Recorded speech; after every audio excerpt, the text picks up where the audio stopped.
Hello, Philip, and welcome to Talking to Thinkers.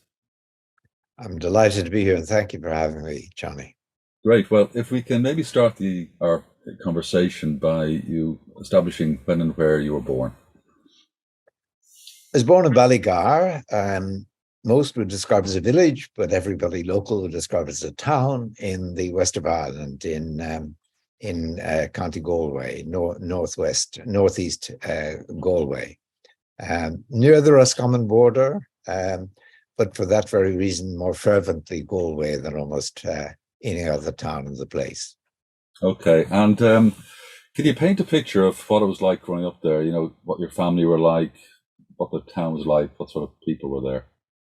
I know it's trite, but I have to say I was lucky enough to have the happiest of childhoods.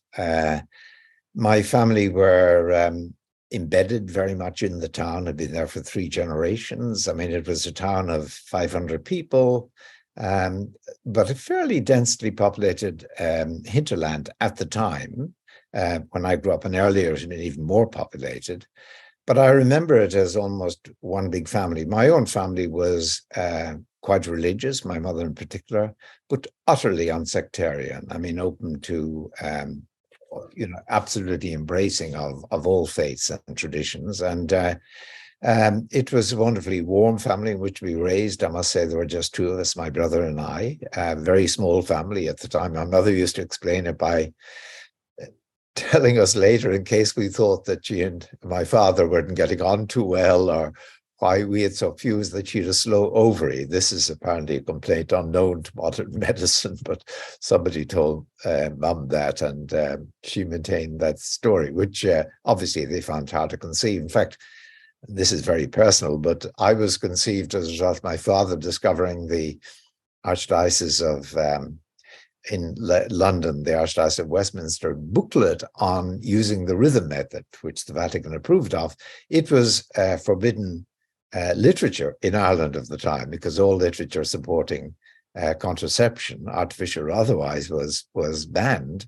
My father got a hold of this after 2 or 3 years after my brother had been born, and before, obviously, I'd been born. They're very anxious to have another child. And as he said to me once, he said, "We did everything backwards."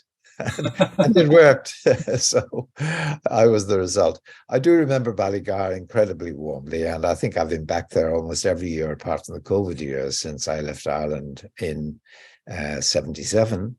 And keep, very warm connections with neighbors. And of course, my family there, my brother, alas, is dead, but my sister-in-law and their children who live in the area, many of them, and their children and so on. So I feel very much part of that. But Ballygar was almost like a large family. You could wander in and out of anyone's house. Everybody knew everybody. And I must say, I felt embraced on all sides. It was a very warm childhood. Very good. The If we could maybe go to your education, what sort of education did you get growing up? Well, I went to Ballygar National School, as you probably did, the national school, primary school system in Ireland. And I think I really didn't cotton on to what was happening in the classroom. I really seemed, in retrospect, to have slept through the first, I suppose, 6, 7 years of my schooling in the primary school. My memory of, I had a lot of friends in the town, and we had gangs, and it was lots of fun, and I remember it very warmly. And my larger family, my father's family, indeed my mother's family too, would come to visit, lots of the first cousins and so on. I have great memories of that. I think I spent a lot of time probably on my own. I had two passions. One was reading, and the village library was, the town library, I should say, was really a precious resource for me. I mean, I didn't read very deep stuff. I read, Biggles and Just William and all of those children's books, but I devoured them. I absolutely loved. And of course, that was before television. I also had a passion for trying to make things. So I remember in the back of our house, we had a little shed, and it was designated as Philip's workshop, because I had a table there and I proudly painted on, I can still remember, Philip Pettit, tradesman. I built various odds and ends, like speakers for the radio. They were not very common then. And I built a bicycle. I was very proud of having built a bicycle from parts that I bought, or my parents bought for me. Okay, very good. So what about secondary school? Did you stay in a local school there, or how did that go? No, I went to St. Joseph College, also known as Garbally Park. Garbally as in the back, Ballygar turned around. And that was a truly wonderful experience because I got promoted to junior A rather than junior B very early on. And to my great pleasure, because I had a lot of friends I had met earlier, and they were all in junior A. And I got promoted, I remember, because of saying in Latin class in junior B, the priest said there was no word for yes in Latin. And I stuck my hand up and I said, that can't be right, Father. And we had a debate, and apparently he was quite impressed, and so impressed that I think I was close to getting in on the entrance exam to junior A, but I was not clearly in, but he promoted me to junior A. And from then on, I thrived academically. I have to say, I was very fortunate. And I thrived, of course, initially on the subjects which were new to me. So, for example, the sort of math we did, maths I always loved in school, and Greek and Latin, which, of course, I made up in Gaelic and history and English and so on, especially in Gaelic, because I would go to the Gaeltacht, the Irish-speaking area, and I was quite fluent in Irish, I think, by 17 or so. But that period in secondary school was really, for me, it was wonderful because, first of all, I sort of opened up. I discovered I could be pretty good at this academic stuff, and I did very well and so on, happily. But I also discovered games and sports, and I still have lots of injuries, going back to being introduced to rugby in those days. It's a game I confess to still loving to watch, although now it's become daunting. The people playing it are so large, being professional and so on. But I love that. I love that aspect of school, and also, of course, made some very close friends there. One friend is Colbert Carney, who later became a professor of English in University College Cork, and he was also in his own right a novelist. But he really introduced me to a lot of literature I probably would have not gotten introduced to. He was the grandson of Peadar Carney, who wrote the national anthem in Ireland, and the nephew of Brendan Behan. And he introduced me to his teacher, had been also a well-known writer in both Gaelic and English. And he had persuaded Colbert's parents to send him to the Gobbley. And he was, for me, he introduced me to, for example, almost had to read Joyce, you had to read this, you had to read that. And my memory is of really wanting to keep up, wanting not to be someone who didn't know about this stuff, rather than being greatly enthused, until I was very, very taken, but probably in a, youthfully idealistic and maybe even semi-messianic way, by Portrait of an Artist as a Young Man. I can still remember, I go for the millionth time to encounter the reality of experience and to forge in the smithy of my soul the uncreated conscience of my race. I don't know why it rang so deeply with me, whether I thought I was going to do what Joyce rather rashly thought that even he was going to do, but it so turned me on. I do remember that, and I loved Dubliners, and I sort of began to fall in love with the Dublin of that period, I think. I read else, but really it wasn't a very bookish secondary school, I'd have to say. I was more into the formal subjects like math, Greek and Latin and so on. Okay, very good. I mean, reading Dubliners and Portrait of an Artist as a young man, did that give you a draw for Dublin and your wish to go to Dublin then?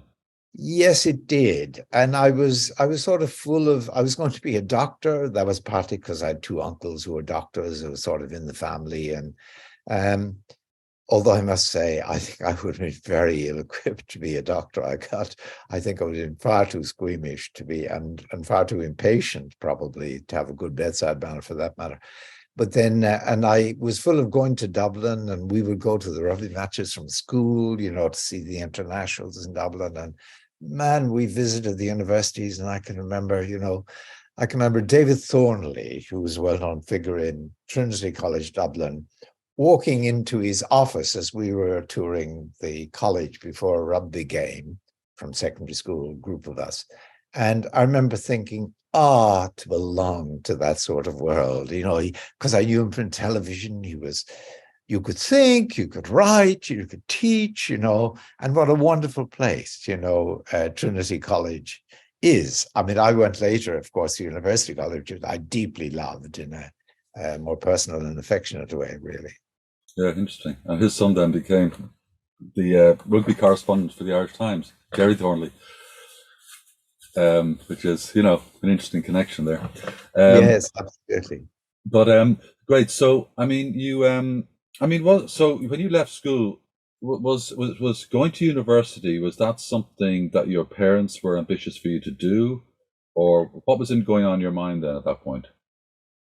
Well, I mean, I suppose I was doing so well in school, there was no question but that I would go to university, and the school would be horrified if I didn't, and lots of people went to university from the school in those days. Let me see. Yes, what happened was basically I wasn't really fired up about doing medicine, I think, but it sounded glamorous and so on. But then I really did have a moment of great idealistic sort of fervor. I remember in my last year, about probably March, April of my last year. And, it's very much the teenage thing. I want to do the best possible thing with my life. I want to do the most idealistic thing. And that seemed to be to go on for the priesthood. And of course, that would have married with what my parents would have wished for me, although they were very careful always not to sort of push me. My mother in particular, worried that I might have had, when I did eventually go on to study to be a priest, I might have a mother's vocation, which was regarded as something, obviously a warping of the soul, so to speak. And she was always worried about that. But I did have this, powerful sense that I wanted to do this. And so I went on to Maynooth College, which, as you know, is both a college of the Pontifical University and a seminary, but also a college of the National University of Ireland, tightly associated with the UCD in Dublin, and of course just 15 miles outside Dublin.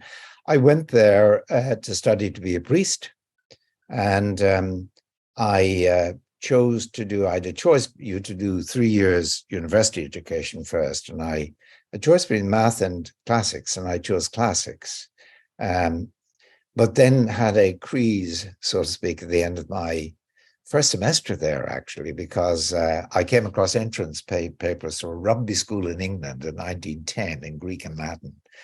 And I was supposed to be good at these things. And I remember thinking, this is pretty difficult. I would be struggling, to, well, I suppose I've just gotten through, but, it wasn't as easy as I thought it would be. And that really raised a question for the first time in my mind as to, well, what am I doing? Why am I studying classics? And that's really a reflection on how thoughtless I had been, as it seems to me now in retrospect, as a schoolboy, even right through secondary school, where I think I like doing things. I like doing, the math, the calculus, whatever, but I never stepped back and asked what's calculus for and so on, something that later I did do. And it's actually so interesting, to learn the advent, the rise of calculus, its use in economics, its use in physics and so on. And I would have loved that. But of course, I wasn't introduced to that. And I had no sense of it other than this was like, being good at crossword puzzles. I was good at calculus. I was good at Greek. I was good at Latin and all of these things, but thoughtlessly good at them. And then I really did have a crisis about what was I going to do. And it was like waking up. Of course, I was only 17 still.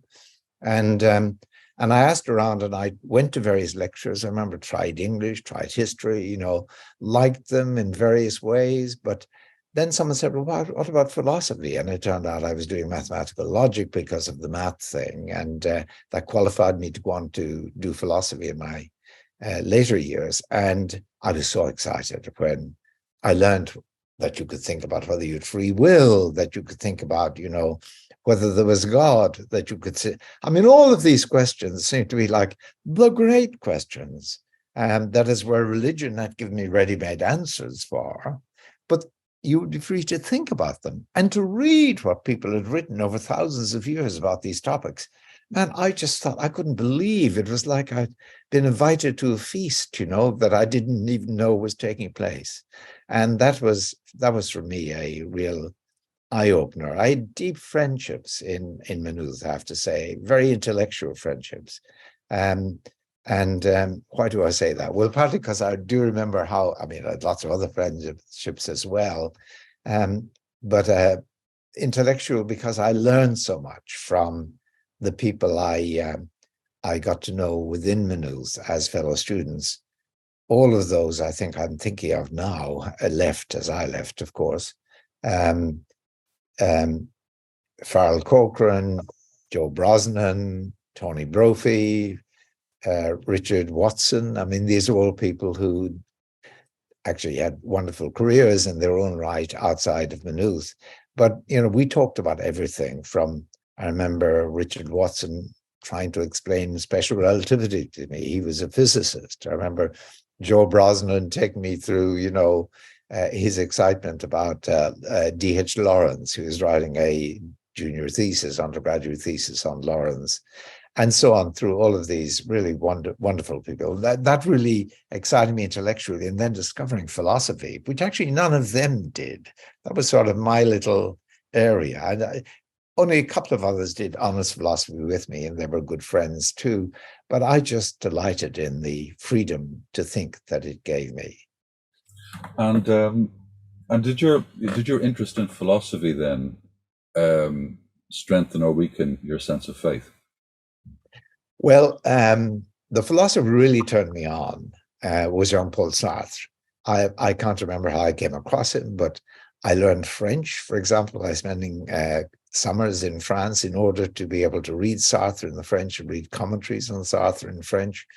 And that was just, for me, glorious. And I wrote a junior thesis on the concept of bad faith in Sartre. What I loved about Sartre was the sheer scope of the enterprise. He had a theory of everything from emotion, to social relations, to, of course, free will, to the social world and issues of ethics and politics. It was all there. And it was all what I learned, and it really is true, and I think people don't appreciate enough about Sartre, is that there's a very axiomatic structure to it. There are fundamental propositions in Sartre. I won't go through them as I see them now. And I think a lot of this derives. Now, I didn't really agree with the fundamental propositions, but I just found it so exciting to see such a systematic overview of the world. And an overview, of course, that was really completely novel to me. I wasn't won over to it. I remember I had to get permission from my bishop to read Being and Nothingness because it was on the Index of Forbidden Books in the Vatican. And I remember him telling me to be very careful, that I might end up sort of losing my faith or anything. Sartre, I have to say, did not win me over in that way, but he remained and always has been a huge sort of inspiration, really. Yes, like I think it still really shapes some or other. I think what he gave me was a sense that in doing philosophy, there are so many questions and they're all interconnected. And I guess that has been a feature of my own work, that I've wanted to move around. Not that I'm copying Sartre or whatever, but I think mainly because he taught me a lot of these issues are so interconnected. You work in one area, you get ideas or models or whatever and they apply in other areas, and besides, if you move around, you never get bored. You've always, if you get tired of a topic or you feel you've done the best you can on that topic, you can move elsewhere and then go back later. I think I learned that from Sartre. Another aspect of Sartre that a lot of people comment upon as well is not just that he looked at the various fields of philosophy, but that there's a sense with Sartre that philosophy affects how you live. It's not something you leave in your library. and then go out. Did you get that from him, or did you think, no, that's what's your view of that view of philosophy? Yeah, I think there are two extremes here, actually. One is the Sartrean extreme, where, so to speak, it's just you do it all the time and you live every sort of detail of your life on the basis of philosophical principles that you've worked out, so you remake the new man, and he thought of his philosophy as changing you, transformative, That excited me, but I don't think I go fully there. But the other extreme, which you get commonly in philosophy, is sort of quietism, that philosophy you do in your study, and then you go and, well, in David Hume's image, play backgammon, Hume represents that sort of quietist extreme in a way. And I always think of myself as being somewhere in between that. I certainly think I can't imagine leaving your philosophy in the office, so to speak. You do have to take it home. But of course, life has got more to it than just the conceptualizations and the theories and so on that shape things. So, your life can never be utterly sort of taken over by your philosophy. So for example, I think Sartre himself, came to think that various natural emotions were actually forms of bad faith, to indulge in them, So he really claimed that you ought to try to expel these, or, actually you ought to not even to want to indulge them, as he would put it.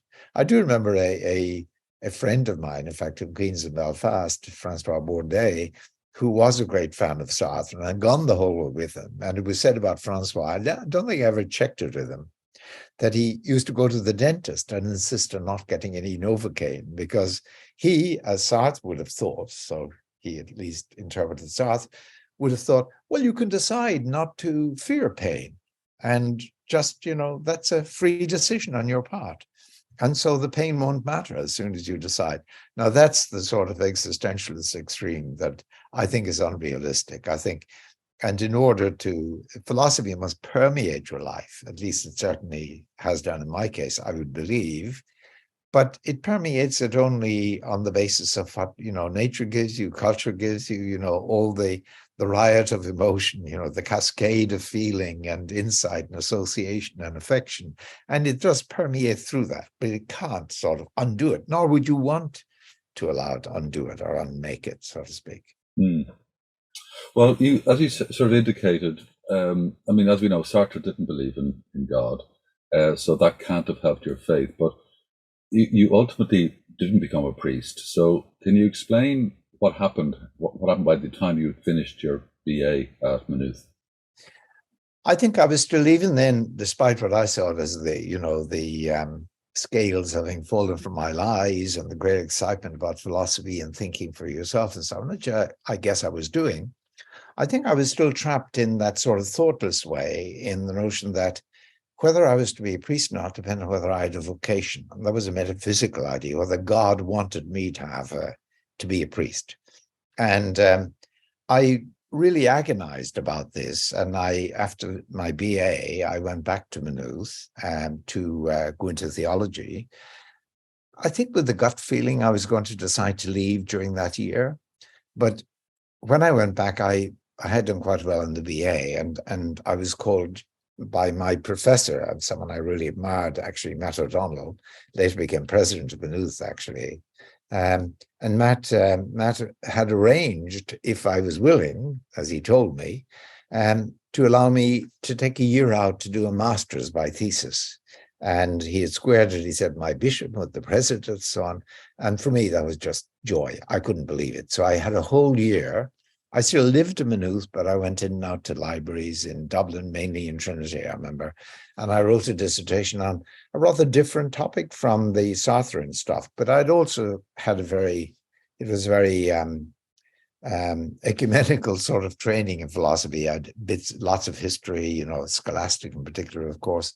Lots of Sartre I was allowed to do, but also lots of analytical philosophy. And I did write my thesis on the early Moore and Russell. And that really opened up that whole world. And as I'd fallen in love with Dublin, reading about Joyce and so on, and I've never fallen out of love with Dublin. It's still one of the home places of the heart, so to speak, for me. I fell in love with Cambridge, the Cambridge of the early Moore and Russell, this great group of people. And in particular, what I loved about them was their devotion to their unselfishness and their lack of arrogance, or at least lack of vanity. So, for example, Russell, 1901, publishes, I think it's his second book. Moore hasn't published anything than a few articles, Principles of Mathematics. And in it he says, my philosophy in all its essentials is derived from my friend, Mr. G. E. Moore. I mean, that is intellectual generosity of an extraordinary sort.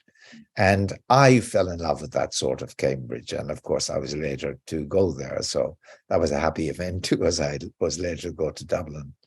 But I spent that year in doing that thesis, and I found it intellectually really exciting. I have actually published my first paper was on Sartre, and I think my third or fourth paper was on the early G.E. Moore. I had a view about his development, which is not been accepted, but it's still, I think, quite interesting. I'd still stand by it. But at the end of that year, the issue arose again, am I going back or not? I went to a monastery. I spent 3 days there. Saw this terrific advisor, as I was told he would be, went to see him. Father Thomas was his name. Roscrea was the monastery. And he said, now tell me, what's up, Philip? What's your problem? And I said, well, I'm not sure whether I have a vocation or not to be a priest, Father. And I've sort of got very involved in philosophy and I'm worrying about this. And he just asked me a simple question. He said, do you want to be a priest? And, I'd never been asked that question. And I'd never asked myself that question. And I found myself saying, to my amazement, no, I don't want to be a priest. If I wanted, I wouldn't be here, But the issue is, does God want me to be? And I remember he just released me from bondage when he said, look, do you think God would want you to be a priest, but have you not want yourself to be a priest? And within, the terms of my faith at the time and so on, that made perfect sense. Within an hour, I had sent letters to the bishop, the president, and Matt O'Donnell, who was supervising my thesis, saying that I was leaving Maynooth. And Matt O'Donnell, God bless him, he rang me while I went back to my parents' home, connect with the village and my family and so on, in my new attire, because I was no longer an aspirant for the priesthood. I no longer wore black and so on. And there was a phone call from him on the Sunday. I went home on a Friday.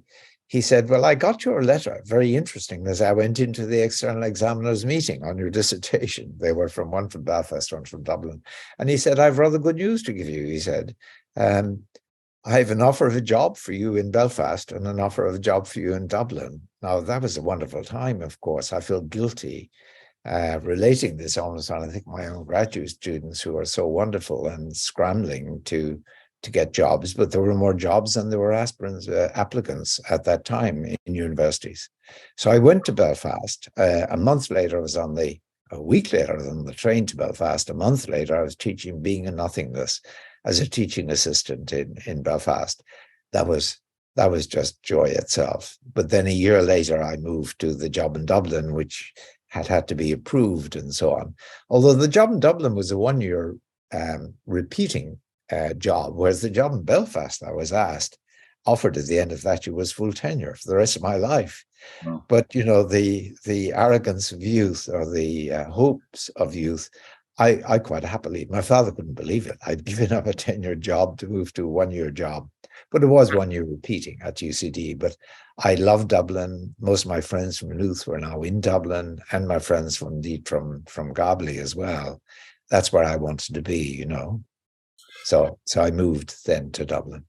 Okay, very interesting. But just before we go to Dublin, we look at how your career kind of, went from there. Did you, when you were in Belfast, was that kind of late 60s? Was that at the time, civil rights was starting?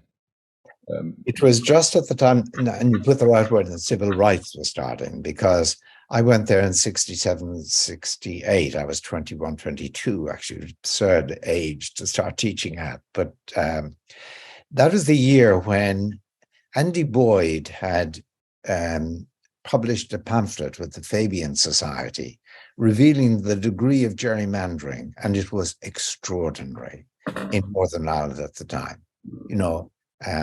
against Catholics, obviously, on the part of the Unionists. I mean, every, I think, constituency almost, every town in Northern Ireland had a Unionist sort of council, despite the fact of often having a nationalist larger population, meaning Catholic versus Protestant, as we said. And that really did politicize me. I was totally shocked that I was living in, because I had been very involved in America, actually, funny enough, reading about it and so on. And Kennedy had fired us all up, and Bobby Kennedy looked like such a hope for the future, although I was torn between him and was it Gene McCarthy, who was the opposition to running for the Democratic candidacy that year in 1967.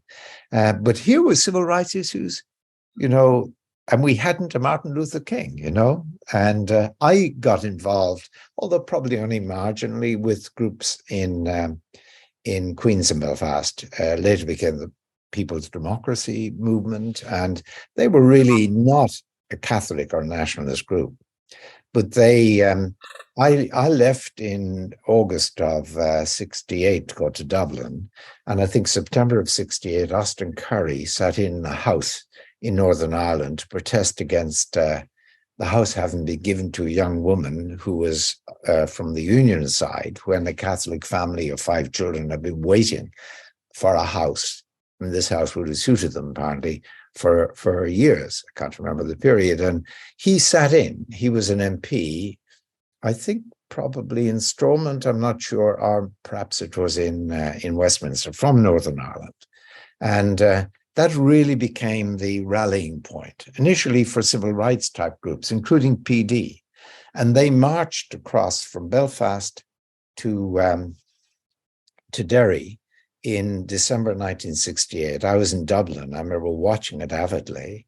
And they were then attacked by Paisley gangs at the Buntollet Bridge, and the police stood by. Now, I think that's an accurate recollection, but of course, I may be seeing it through my own lens, but that had a dreadful effect because it repolarized the society. And indeed, even the PD, even that group, of course, it gradually became more and more oriented towards the nationalist side. But I would certainly have been part of that march. I think it was extraordinary. I do remember, too many recollections, very briefly, I do remember someone coming to me. It was Tom McGurk.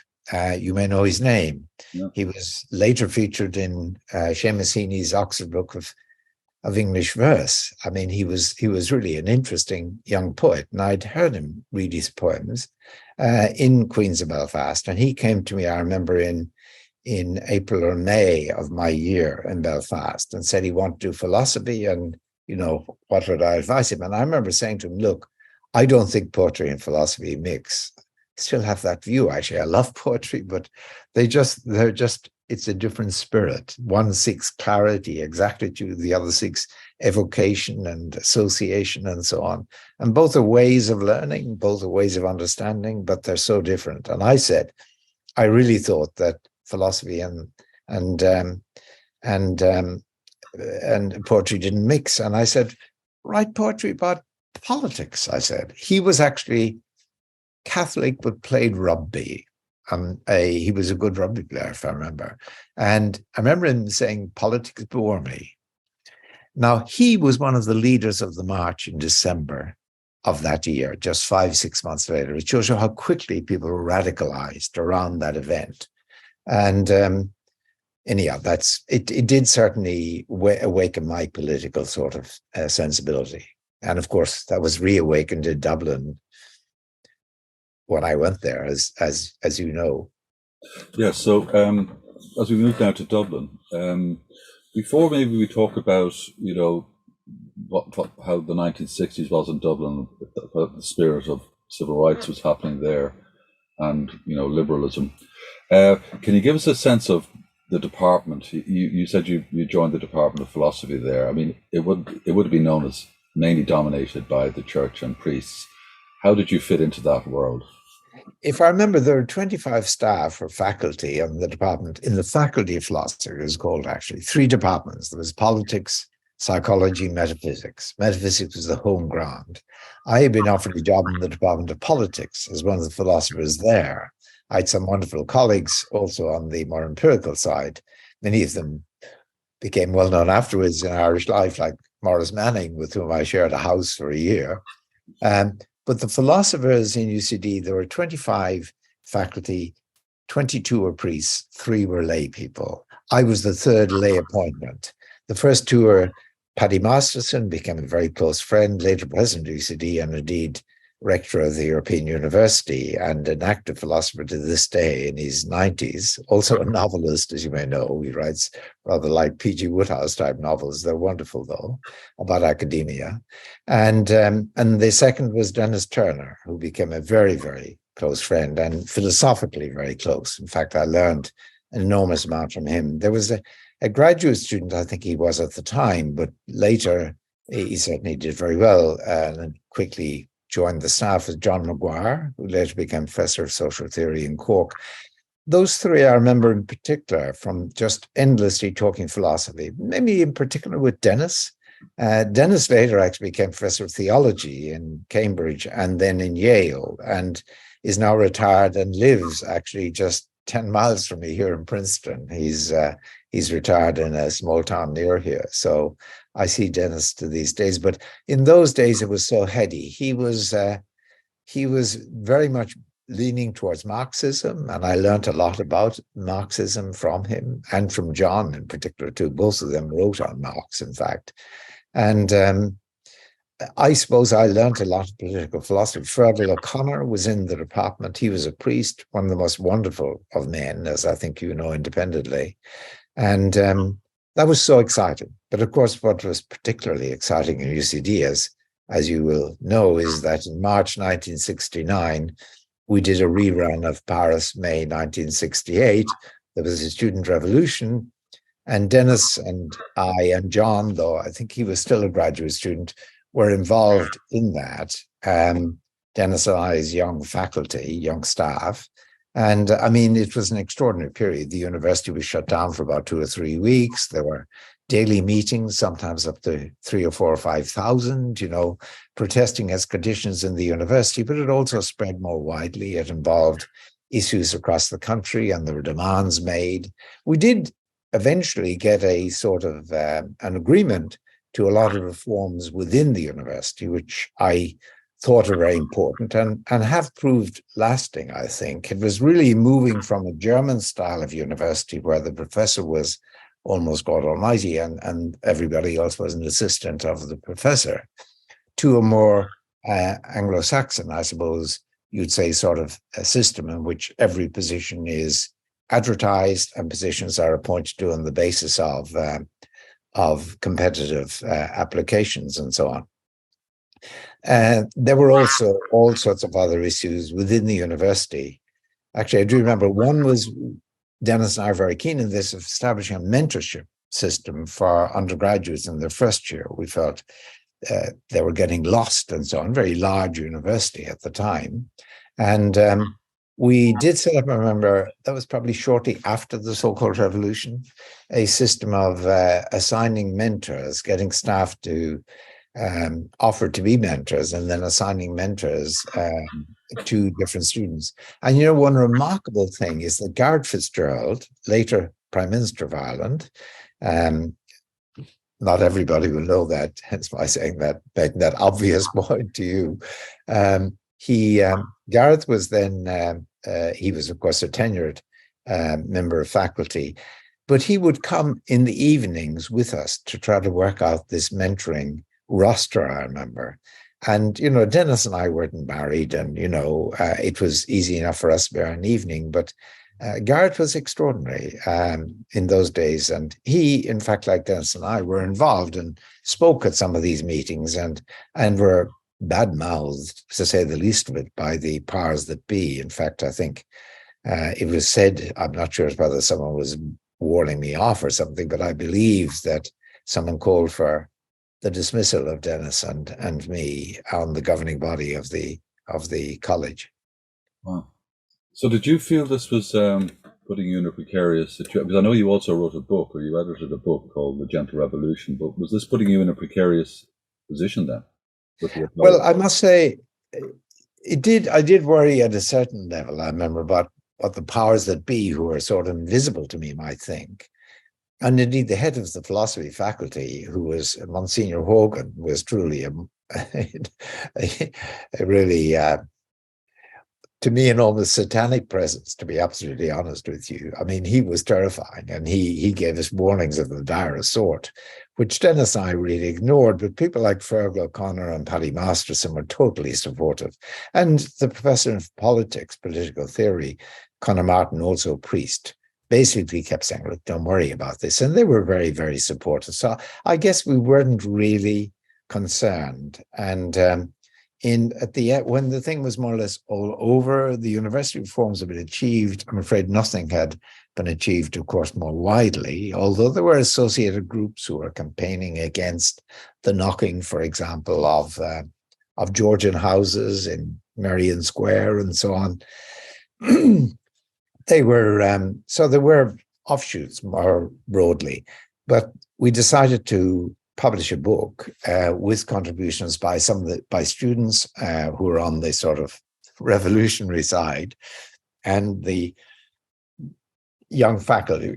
We were almost all young faculty, and I was nominated to edit this, and it was, I think, my first book, probably certainly edited book. No, it was my first book, called The Gentle Revolution. In fact, it's the only book I ever had on the bestseller list. It was on the Irish bestseller list for 6 months, I remember. And, you know, it's sort of probably quite interesting as a period piece, although I confess to not having read it in many, many years. Very good. Well, if we probably go now focus on your actual philosophical development. So you were there teaching in UCD. Philosophically, what did that mean for you in terms of what you started focusing on, your early publications? Well, very briefly, as per the prehistory, the sort of thing I do now, I was very enthused by phenomenology, which Sartre, of course, represented. You know, I was very taken, I remember, as a young and then clerical student, reading in de Beauvoir's autobiography of Sartre turning pale with emotion when Raymond Aron, back from Berlin, explains to him that you could philosophize about a wine glass if you took up phenomenology.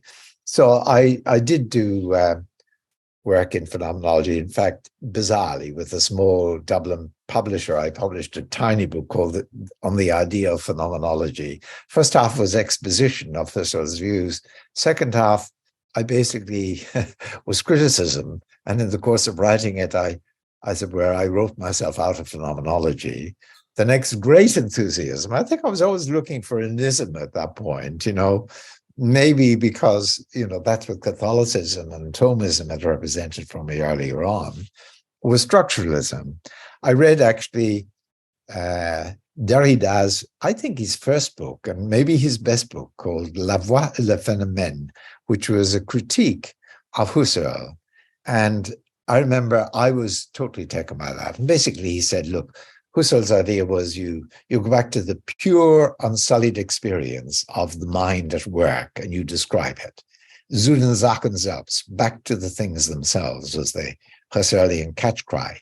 And he basically certainly made me aware that that ignores the structuring of language and presupposition and so on that will shape experience. That experience is never pure, is never innocent, so to speak. It's always shot through with assumptions that are often basically encoded in the language you're using.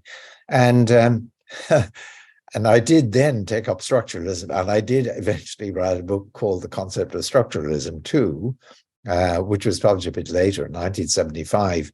But having more or less penned that, I really began to feel, and Dublin was wonderful in all sorts of ways, socially, intellectually. It was also wonderful in the sense that RTE, the television company, was opening up. The newspapers seemed to be abounding. And I was on television programs and things like that. My father thought this was where I should concentrate. That's where the money was.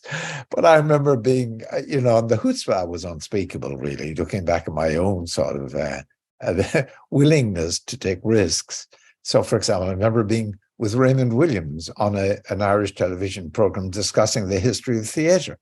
I did love theatre. That's true. And I always went to every play in Dublin in those years. And I suppose I had read up, but I was, really pretty well. This was why they would have picked me, I don't know. I got involved also in a dispute at RTE, and I was associated with a book called Sit Down and Be Counted, which various people working there had edited. It was a very exciting life. And I wrote columns occasionally for the newspapers.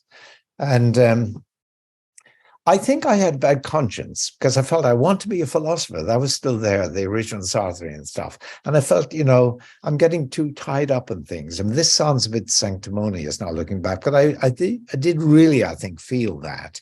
And I wanted I felt I was trading really without full credentials or training, because I was almost an autodidact, and self-taught in a lot of these areas, And so I applied for numerous postgraduate fellowships. I had finished my PhD part-time while I was in Dublin, and it had been done in Belfast, actually. I'd signed up initially there.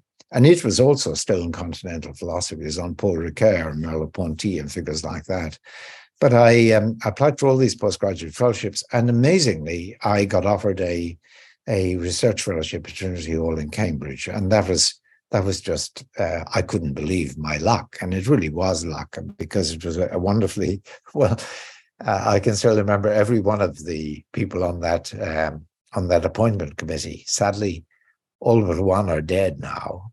But they were quite clearly sort of intrigued by how different I was from the normal, graduate student coming through looking for a postgraduate fellowship. And because, I've written about phenomenology, in television about theatre, I've written about structuralism, and I've written about Wittgenstein. I was discovering, some aspects of analytical philosophy in that tradition. And I think they just took a punt, as they say in Australia. It was just a big risk.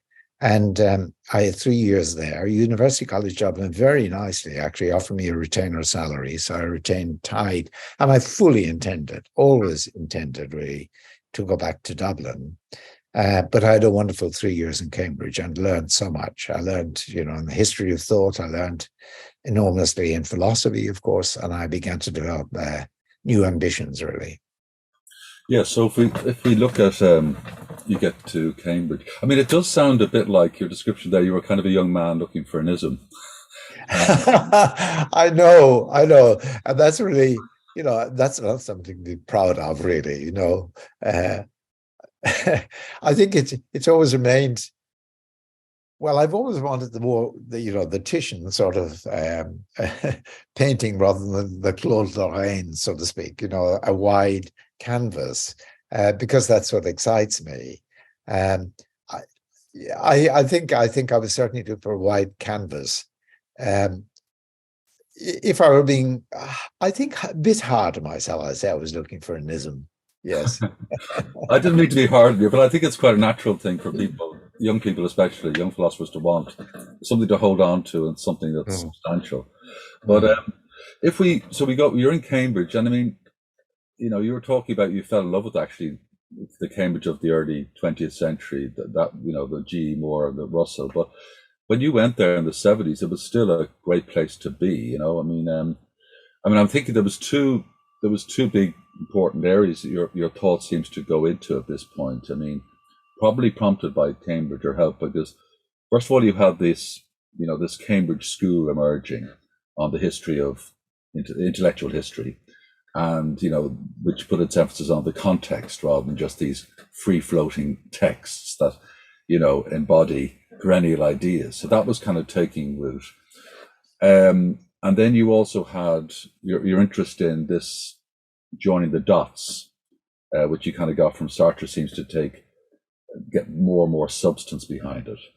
So if I'm right about that, maybe could you talk about those two streams We thought one, the history of our philosophy and its importance and how to do it, and then this idea that philosophy is connected between epistemology, metaphysics, philosophy of mind, and so on.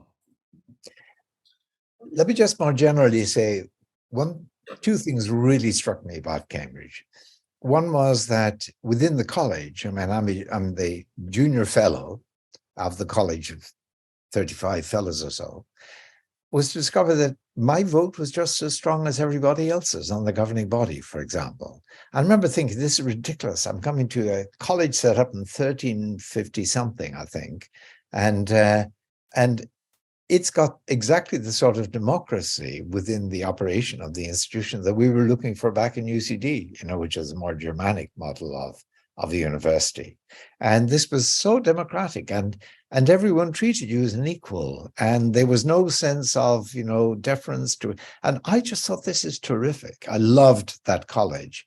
The other thing I discovered is the great cult of curiosity and generosity, people love talking, at least in the people I met in my college, about their intellectual work and so on. And were totally generous in wanting to hear about your views and acknowledging and I thought that was extraordinary. I loved every minute of it. And that college, I really have a deep affection for, I have to say. And I've been back many times since, and they've been very, very good to me. Within Cambridge more broadly, I was very fortunate in getting to know Quentin Skinner. I had actually teamed up. I was the boyfriend of Chris MacLeod, who later became professor of history at University of Bristol, and I learned an enormous amount from Chris, actually, about history, up close, as they say. And she introduced me to Quentin and Susan James, Quentin's wife, and they became very fast friends. And that was a real intellectual sort of milieu. I mean, and as a result of that, for example, I went to a seminar that Quentin ran with Gary Runciman in social theory, political theory, history of political thought. And that was extraordinary for me, wealth, of association and insight, and a friendship. And through that group, I got to know Richard Tuck, also, I mean, very distinguished historian of thought, as of course you above all know. And we became very fast friends. Actually, I edited the Cambridge Review, and in one of the 2 years I was there, he was the co-editor with me. The other was Hugh Brogan, and the other year a historian as well. But Richard and I became very, very fast friends. I learned enormously from all these people, I mean, I do have a sort of, I guess we all have a natural curiosity, but man, it really blossomed, in that company. They knew so much more than I did about the history. That's not modest on my part. And they led me to read and to get a sense of that great vista of knowledge there.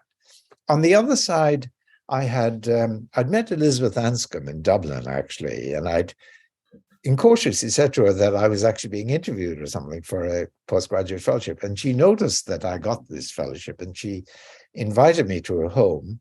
And I think I went every Sunday evening that first year, almost every Sunday evening, and for some years afterwards, to join the Anscom family for their Sunday evening dinner.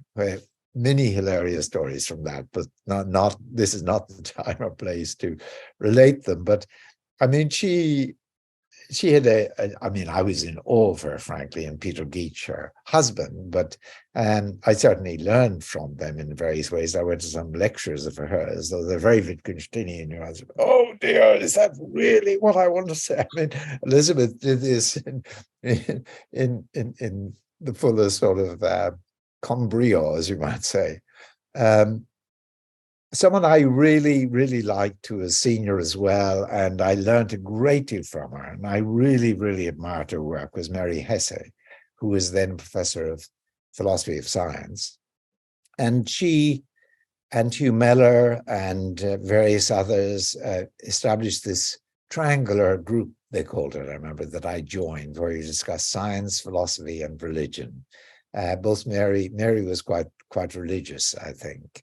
And that was again a great. So again, that sense of general and curiosity and time. Of course, I had lots of time. I was a research fellow, but then they invited me to teach, and I thought that was again, good God, they want to hear something from me. And I gave these a few lectures on phenomenology, I think, and I remember Mary Hesse being there. I think Elizabeth Anscom came on one occasion. I'm not sure she came from, I'm sure she didn't come from more than one, but Ian Hacking came regularly. Again, a titan really of intellectual life. And I just found that wonderful. I mean, I was very intimidated, I think, in those lectures, but still the fact that they accepted me and went on meeting for lunches. And I love that about Cambridge. You can invite people for lunch to your college, or for dinner to your college. And of course, you were totally looked at. We were totally spoiled. I mean, I was utterly spoiled. And I was more spoiled than I would ever have been had I become a priest, with a housekeeper. I mean, I had a whole, college, as it were, were really, and if you were a live-in fellow as I was, it was perfect. Then among younger people in philosophy, I mean, it was just wonderful. I had, for example, two of my students that I taught. I mean, these are names that are big names now to reckon with, are Galen Strawson, Anthony Appia. They both remain close friends.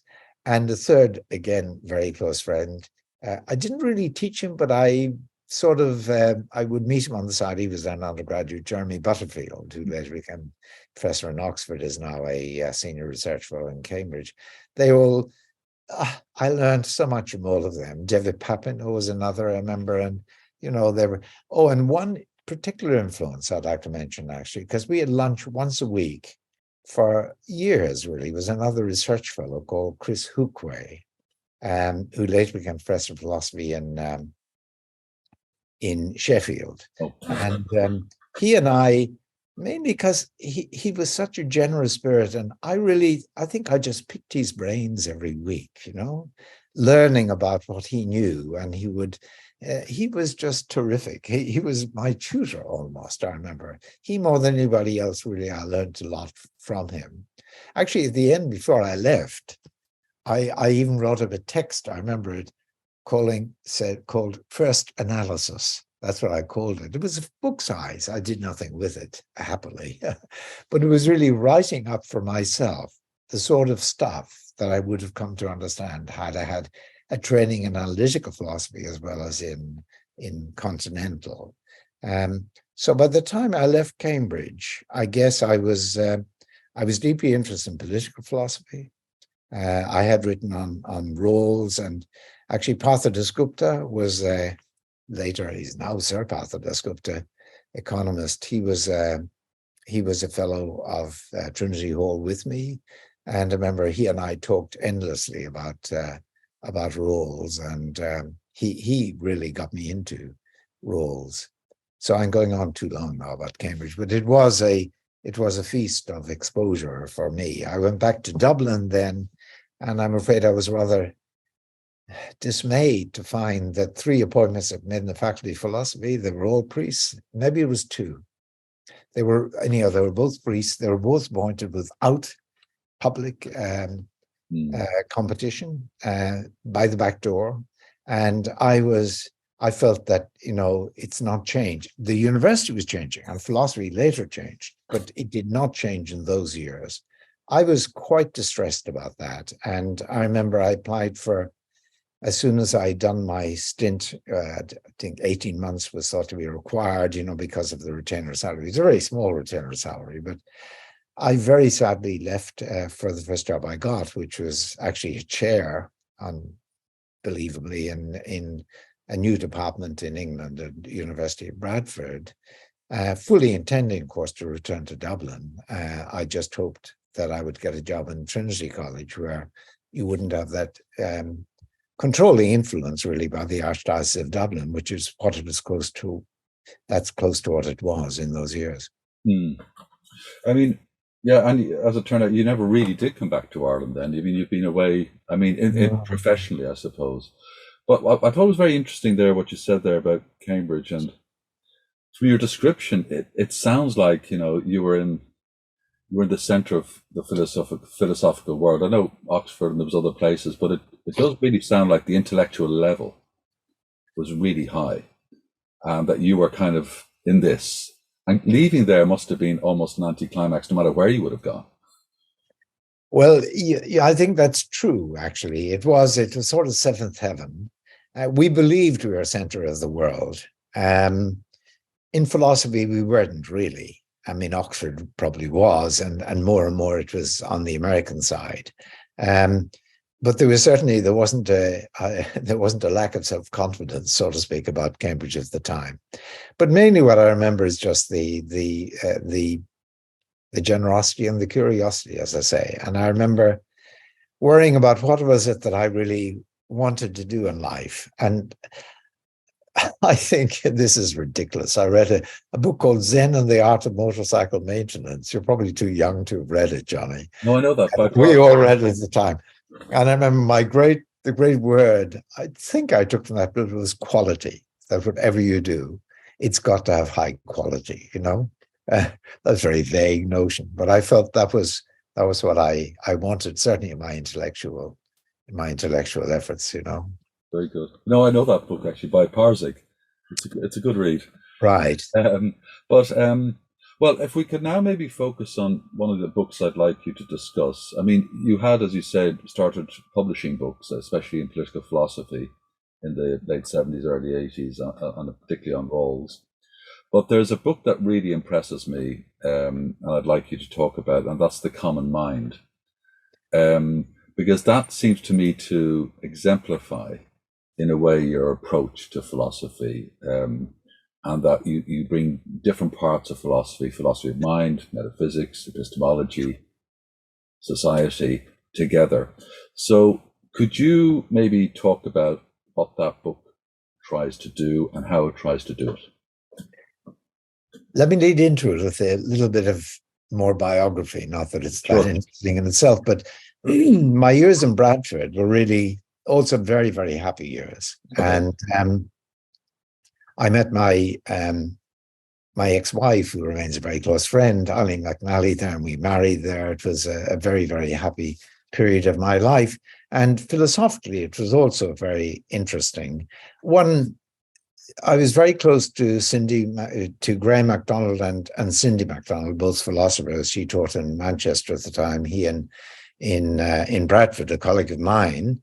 And he and other colleagues indeed too, Richard Linley, Roger Fellows, I can remember so many of them, were really very important to me intellectually. With Graham in particular, he and I wrote a book called Semantics and Social Science, which was the significance for social science of the new developments in philosophy associated with Donald Davidson in particular, who'd become the great figure in, I suppose you'd still call it analytical philosophy, though Davidson had begun to be read on the continent as well. That divide, I think, was softening very, very quickly at that period. And that book was important to me, and it gave me a sense of the ideas that I was developing in philosophy of mind as a result partly of reading Wittgenstein and all of the stuff I'd done in Cambridge, connecting with issues of methodology in social science. And I was deeply interested in social science itself. Of course, I've been in the politics department in Dublin and I learned quite a lot of social science there. And also, of course, political theory. And I also had this ambition of bringing these things together, all of them. And that book with Graham was important to me in clarifying my ideas in collaboration with him. I went on a visit to the Australian National University in 1982 as a visiting fellow. And I fell utterly in love with the place, with the university, with the town. So many people had run down in those days, certainly Canberra is a very different city now, and Australia in general. I just loved the people. At the time, it's sort of ironic, I found in Australia, as I thought of it, the liberalism of England and the warmth of Ireland, both were perfectly combined. Of course, Ireland has now become more and more liberal. You've got everything in Ireland, both liberalism and warmth, I would say. And but Australia was, for me, wonderful in that way. And I I was asked if I put my name in for a job, which was actually already advertised, which was in philosophy, and it was social and political theory. So it was philosophy into all the other disciplines. And of course, I now have been doing quite a bit of interdisciplinary work as a result of politics in Dublin and then the book with Graham.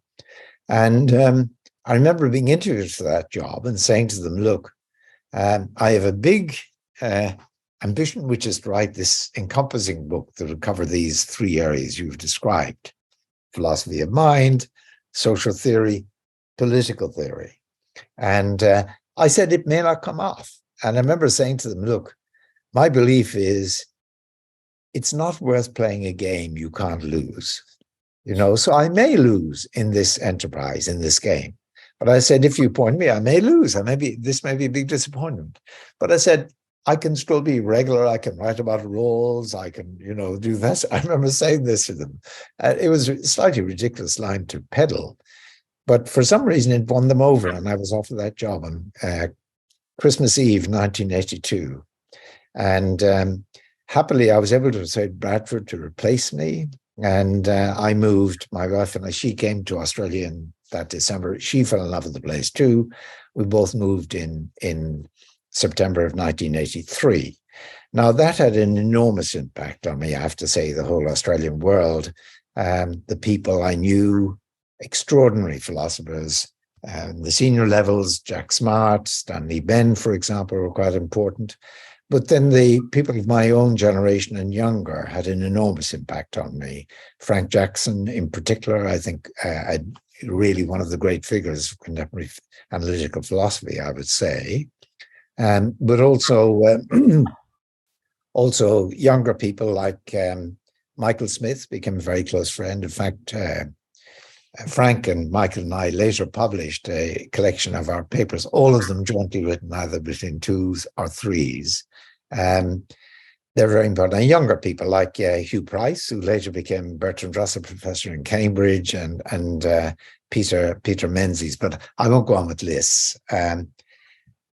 So what I did when I came then to Canberra was really set out to work on this grand project, and the Common Mind was the result of that project. And as you know, the first third of the book is philosophy of mind, and it argues this. And I was deeply influenced by Wittgenstein. I mean, probably, undoubtedly, a version of Wittgenstein he might not have recognized. I don't present as a scholar of Wittgenstein at all. A view of the philosophy on which really, in order to operate as an individual, a human mind with capacities to reason and think of a kind that doesn't seem to be present not even in the great apes, that depends essentially on social life and on practices and other people and triangulating with other people. That's the first part of the book. The second part of the book is, what does this say about social ontology, as you might call it? What does it say about the nature of society? And I argue these twin theses. One was that it says that we are deeply interconnected with one another, not just that we're causally influenced by one another in childhood, but that actually it doesn't really make full sense to think about being someone who can reason, someone who can be a person, except in interaction with other reasoners and other persons. So in that sense, our actual mental life has a social infrastructure, on which it's grounded. And I call that holism, meaning, connected up together versus atomism, very much a holist. But on the other hand, I felt I had discovered there was a distinct debate that had been confused with that connectionist debate, so to speak. And that's the debate as to whether we are the playthings or the pawns of higher social forces. I mean, that's associated with Durkheim and various traditions in sociology and various strands of Marxism. I was very much an individualist rather than a collectivist on that. I felt that this is silly, we don't have social forces that work behind our backs, in the way Major Tolstoy might have suggested, or various of those 19th century authors, that we have autonomy as individuals. and that's really important to understand. So I had this combined theory I called, real bumper sticker, holistic individualism.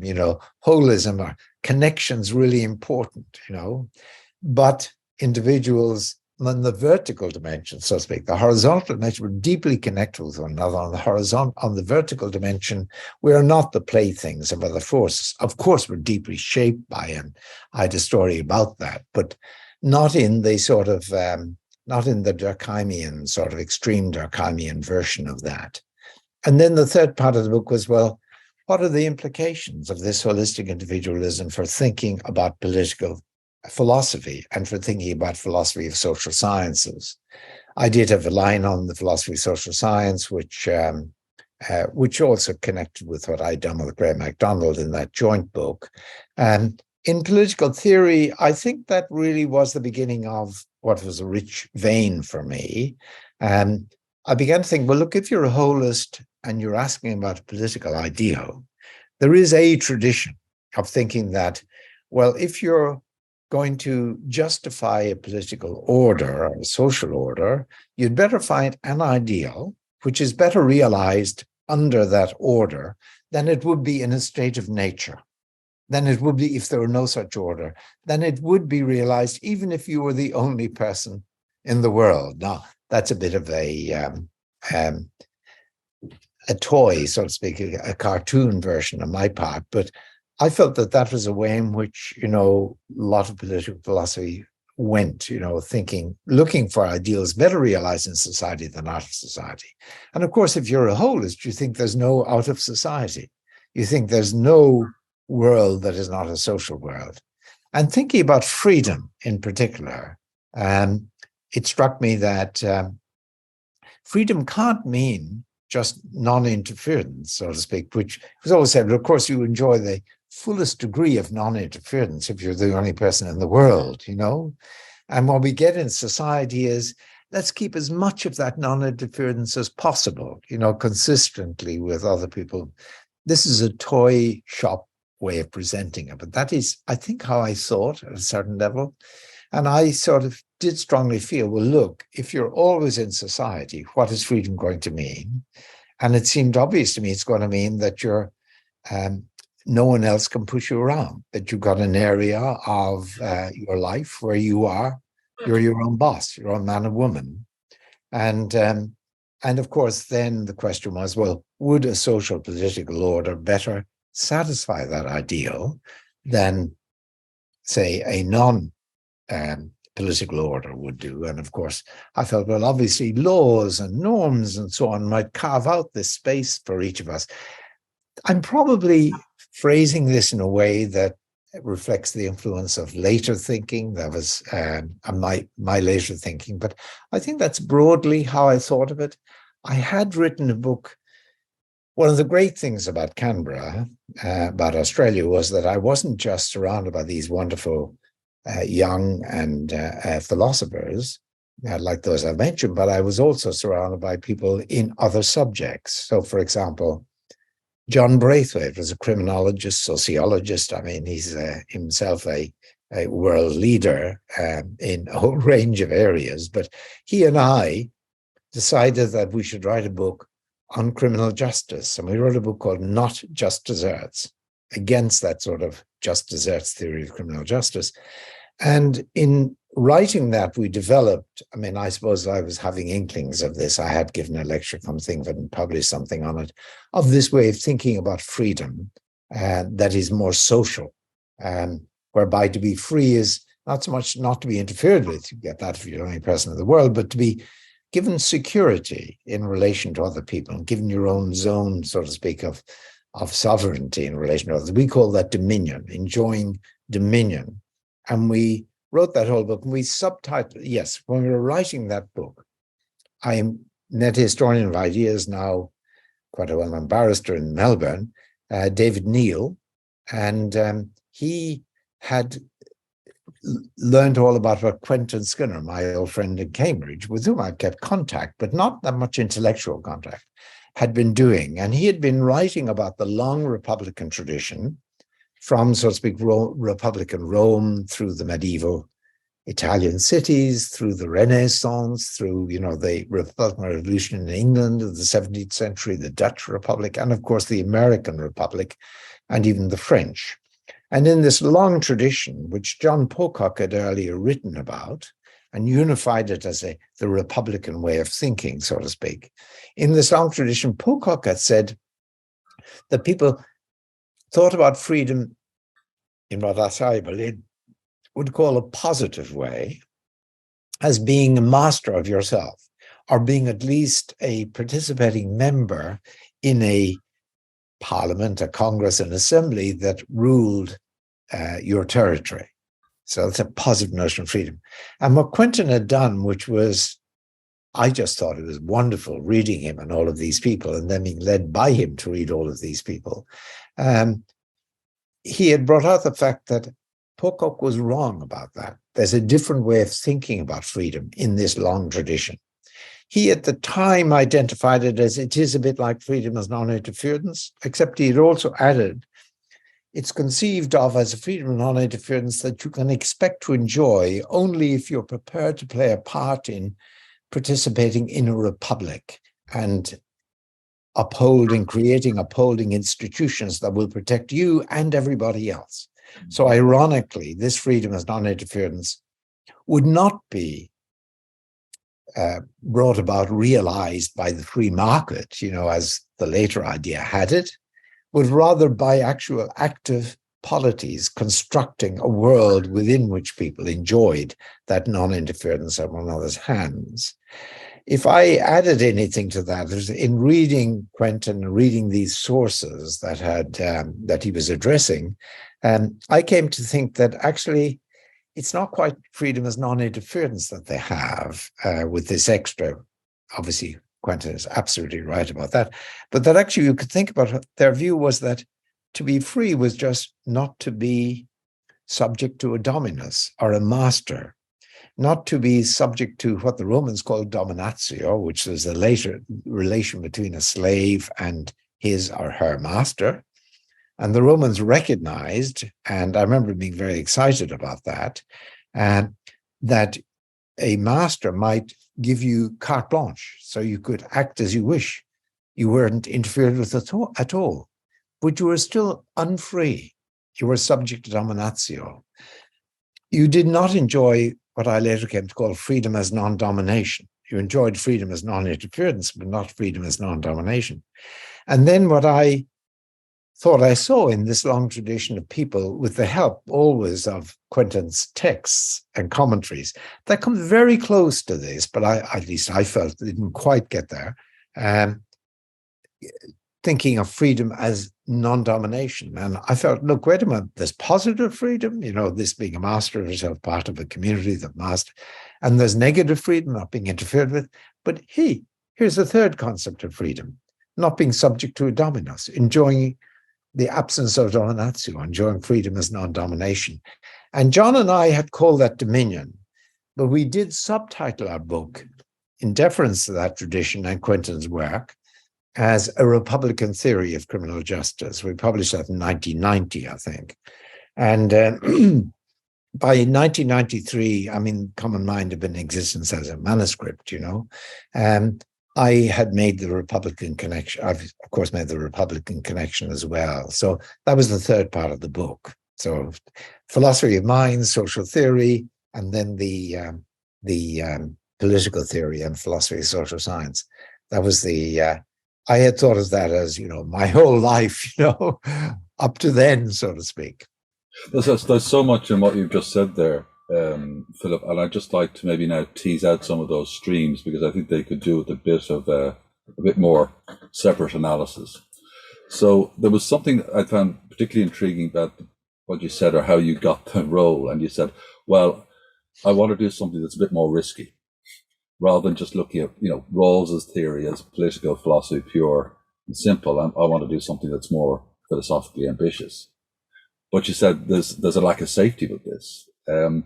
Now that is intriguing, because a lot of political philosophers and a lot of moral philosophers, a lot of philosophy is organized professionally in these separate streams.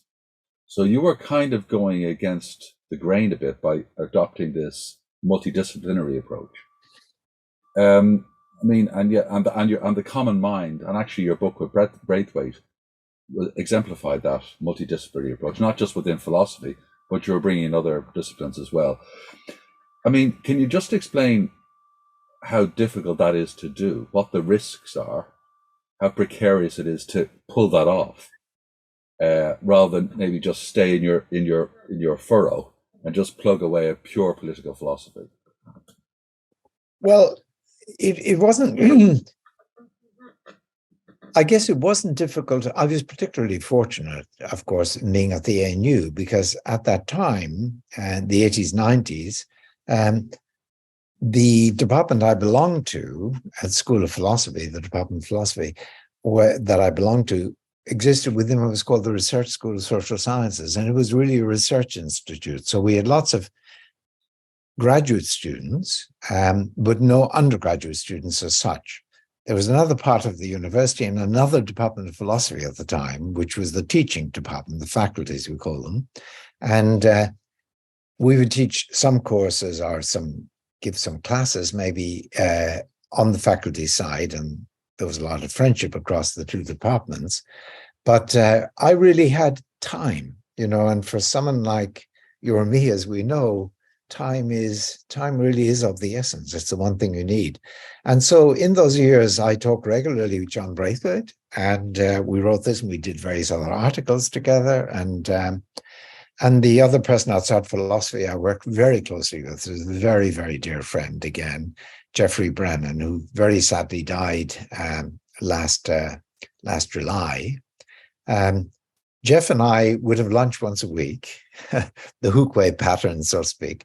But it was talking about economics, and in particular about an idea I'd had, which is we haven't talked about, and it's maybe not worth talking about, which is that I had begun to argue that, look, one of the things that really matters in social life, and this actually did appear also in the common mind, is that we care desperately about how well thought of we are by others.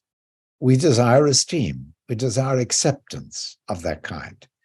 Now, lots of people retreat from that on the grounds that, look, come on, if you say we're all after that, you're saying that we're all sort of self-seeking, how can I get him to think better of me, or she, her to think better? I mean, I don't mean that. I mean that if you take up something and you enjoy doing it, but you find people think really badly of you in that enterprise, most people will rethink and they'll pull back from that enterprise. And that is to say that esteem is mattering, but in a sort of backgrounded way. And I was really interested in particular in if you felt that what, for example, sustains norms in social life, say like a norm of truth-telling, a norm of promise-keeping, in particular if there isn't a law governing, there isn't any sanction there. And a lot of people said, well, it was because of the tit for tat that you'd be lied back to if you, and of course that's true in pairwise relationships. But if I'm worried not just about you're telling me the truth the next time, leading me to tell you the truth now, but I'm worried about, for example, the reputation you form of me longer term, and I'm worried about the reputation that others who see me talking to you form about me when they see that I'm informing you rather than misinforming, if I worry about their view of me as well, and I worry about the view formed about me that others will form among whom the word spreads, that, you're pretty reliable for telling the truth, or, God above, that man tells lies, barefaced lies, okay. So I began to think this surely is a powerful force in social life. And back in Thatcher's England, what had really distressed me was the fact that Thatcher seemed to think there were only two forces in social life. One was the force, the ardent hand of the state, and the other was the invisible hand of the market. And that in the universities, the market didn't operate, so you had to come in with the state. And she had teachers and people at universities spending a quarter of their time, certainly, reporting what they did in the other 3/4 of the time, so that, people in London or wherever could actually check them. This was the iron hand of the state. And I always felt, look, what people really care about is reputation and esteem and honor, even if they're not virtuous. And that will lead them, and that she's missing this. I came to call that the intangible hand, this thing from the invisible or the ardent hand. And Jeff and I talked out the way in which it might fit into economic models of human behavior. And those lunches, symposia, we call them, resulted in a book that we published in 2004, I think, called The Economy of Esteem. So that was another great sort of, now back to the NU. Okay, so it's risky doing broad, but it was easy in that context because we had time. Time plus extraordinary colleagues like Braithwaite and Brennan on the these are big names, and, I was the boy from Ballygar, who, it was so exciting for me, and working with them, and they were wonderfully constructive thinkers. But then working with Frank Jackson, Michael Smith, Peter Menzies, Hugh Price in philosophy was equally extraordinarily exciting, I'm very conscious these are all the name of men, It's true that we tried various times to appoint women at that time. I remember the NU. It was very hard to find women who were willing to move, from Melbourne or Sydney or internationally to really what is a small city. That's now all changed, thank heavens. But there were also, I must say, some wonderful women who came through as visitors. Susan Wolfe, for example, I remember in particular, or Karen Neander, the late Karen Neander, alas, who was a colleague of ours there. But in any case, there were so many people to talk to, and they all seemed to be willing to talk to me. That's what, I don't think I ever had lunch at the NU in those years, certainly not on my own. I don't think I ever had a purely social lunch. I usually had lunches one-on-one, and it was almost always picking someone's brain or talking up a paper or an approach together. I think that's what really, that sort of social world kept me going. And we became an extraordinary centre because every year more and more people would come to Canberra visiting during the summer, and it became known as the place to go if you wanted to meet other philosophers. So we had really, honestly, the cream of philosophical society. Every year we had about 15 to 20, 25 people sometimes visiting, and being around, and of course dying to talk and so on. Actually, eventually I began to dread it because it was very hard to get any work done when there were so many visitors out, all of them giving seminars. So I don't think I think of the word courage when I look back on, trying to work on that broad spectrum, so to speak. It's much more joy in the possibilities. So one year, actually, and this is very important in my own development, and he very generously says in his too, Quentin Skinner and Susan James came to Canberra for half a year or so. And that was really a great chance for me to talk to Quentin in great detail about my emerging ideas, his ideas, and I think we came to something close to a common mind, if I can call it that, on a lot of these issues, which shows up in the Republicanism book that I published in 1997, and in his inaugural lecture at Cambridge, which he gave in the same year, published as a book in Liberty Before Liberalism in 1998. And there are differences. And in fact, I think I wrote a paper called on the difference with Quentin at that time. But broadly, we were centered on this notion that there was a third concept of liberty here, freedom as non-domination, as I tended to call it. Okay, very good. And I'd like now to maybe spend a bit of time on your republicanism, on this idea of this third concept of liberty. But maybe to frame this for people who may not be familiar with these ideas, I think it might be helpful maybe if we start with Isaiah Berlin's two concepts of liberty. And if I could ask you maybe to say where you think Berlin got liberty right and where you think he got it wrong, or at least not comprehensive enough, and then maybe position your own idea of republicanism within that initial frame. Very good. Well, so Berlin has two concepts of liberty, as we all know. And the one I've mentioned both, actually. One is the notion that freedom means non-interference, and the other is the notion that freedom means being a master of yourself individually, psychologically, enjoying personal freedom, but more importantly, enjoying positive political freedom, which he conceived of as a freedom you enjoy if you're a participating member of the assembly that governs your society. Now, Berlin had had no time really for political liberty. He thought it was dangerous. I mean, positive political liberty. And I share that. I think that it might be important as a means, of course, politically, that you get participation, but I don't think it's what constitutes you as a free person. I think what is important is mastery of yourself psychologically, but I think of that as an ethical ideal, of not being weak of will, for example, of sticking with your, and so on. So let's put positive liberty aside. On freedom as non-interference, I think Berlin had made a really signal contribution, because there was a tradition. Actually, you find it in Hobbes above all, though Berlin amazingly doesn't recognize that, at least not in his original paper, Two Concepts of Liberty in 1958. And on this established way of thinking about freedom and non-interference, you're unfree in a choice if you're stopped doing what you want to do. So let the choice be between three options, X, Y, and Z. I should say Z. I'm speaking to an Irishman now, and Z is what comes naturally to me, but teaching in America, you get to say Z. X, Y, and Z. Now, if you want to do X and you're stopped doing it, then you're unfree. But on this way of thinking, if you don't want to do Y or don't want to do Z and you're stopped doing them, that doesn't make you unfree at all. So in order to be made unfree, you have to be frustrated in the choice. I call that freedom as non-frustration. Now, Berlin showed, I would say decisively, is that we should not think of freedom as non-interference in that way. We should not confuse it with freedom as non-frustration.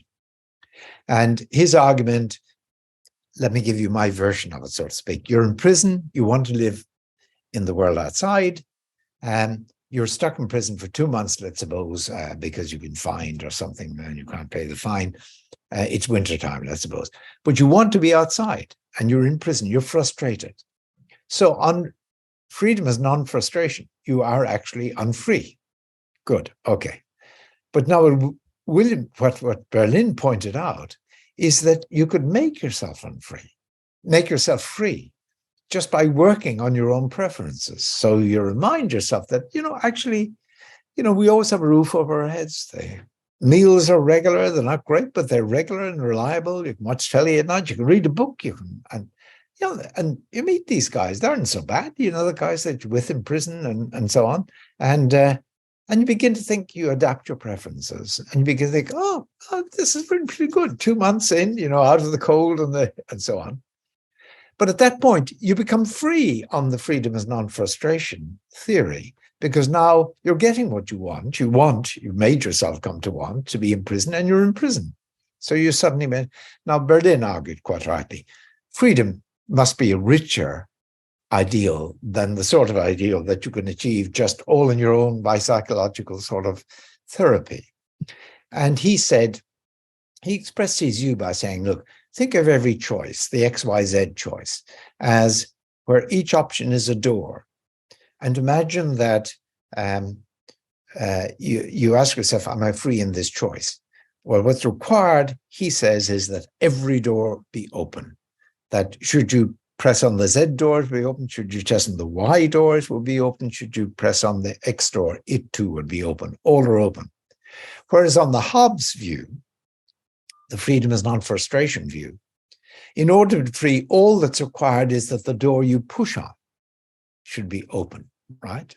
So there's a real contribution there. Freedom as non-interference should mean that in a given choice, we're only talking about a specific choice now, in a given choice, you're free in that choice, and the choice is characterized by the options. In a given choice, you're free if and only if all of the doors are open.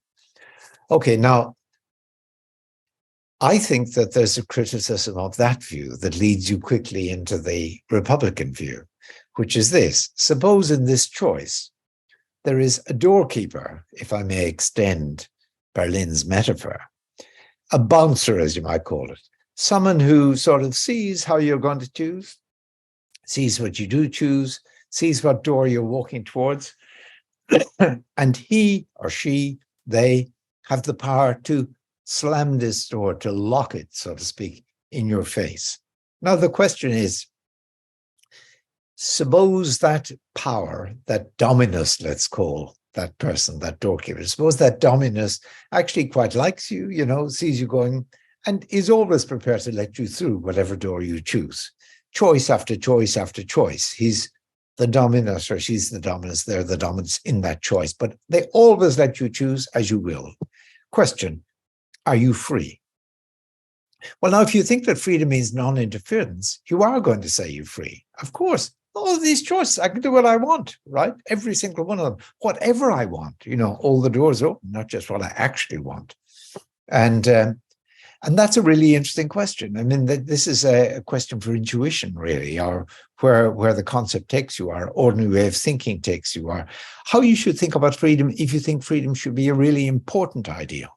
I mean, it's perfectly fine to think about freedom as non-interference, but if you want to make freedom into an ideal that's going to be important in political theory, in political life, should you require for freedom in certain choices that there not be a dominus there, even a benevolent dominus, even what came to be called a benevolent despot, right?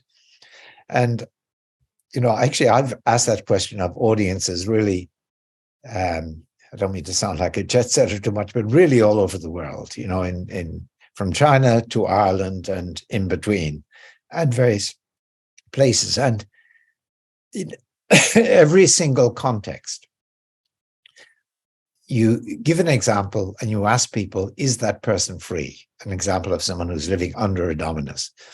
And the absolutely, I would say, unanimous answer is, no, they're not free.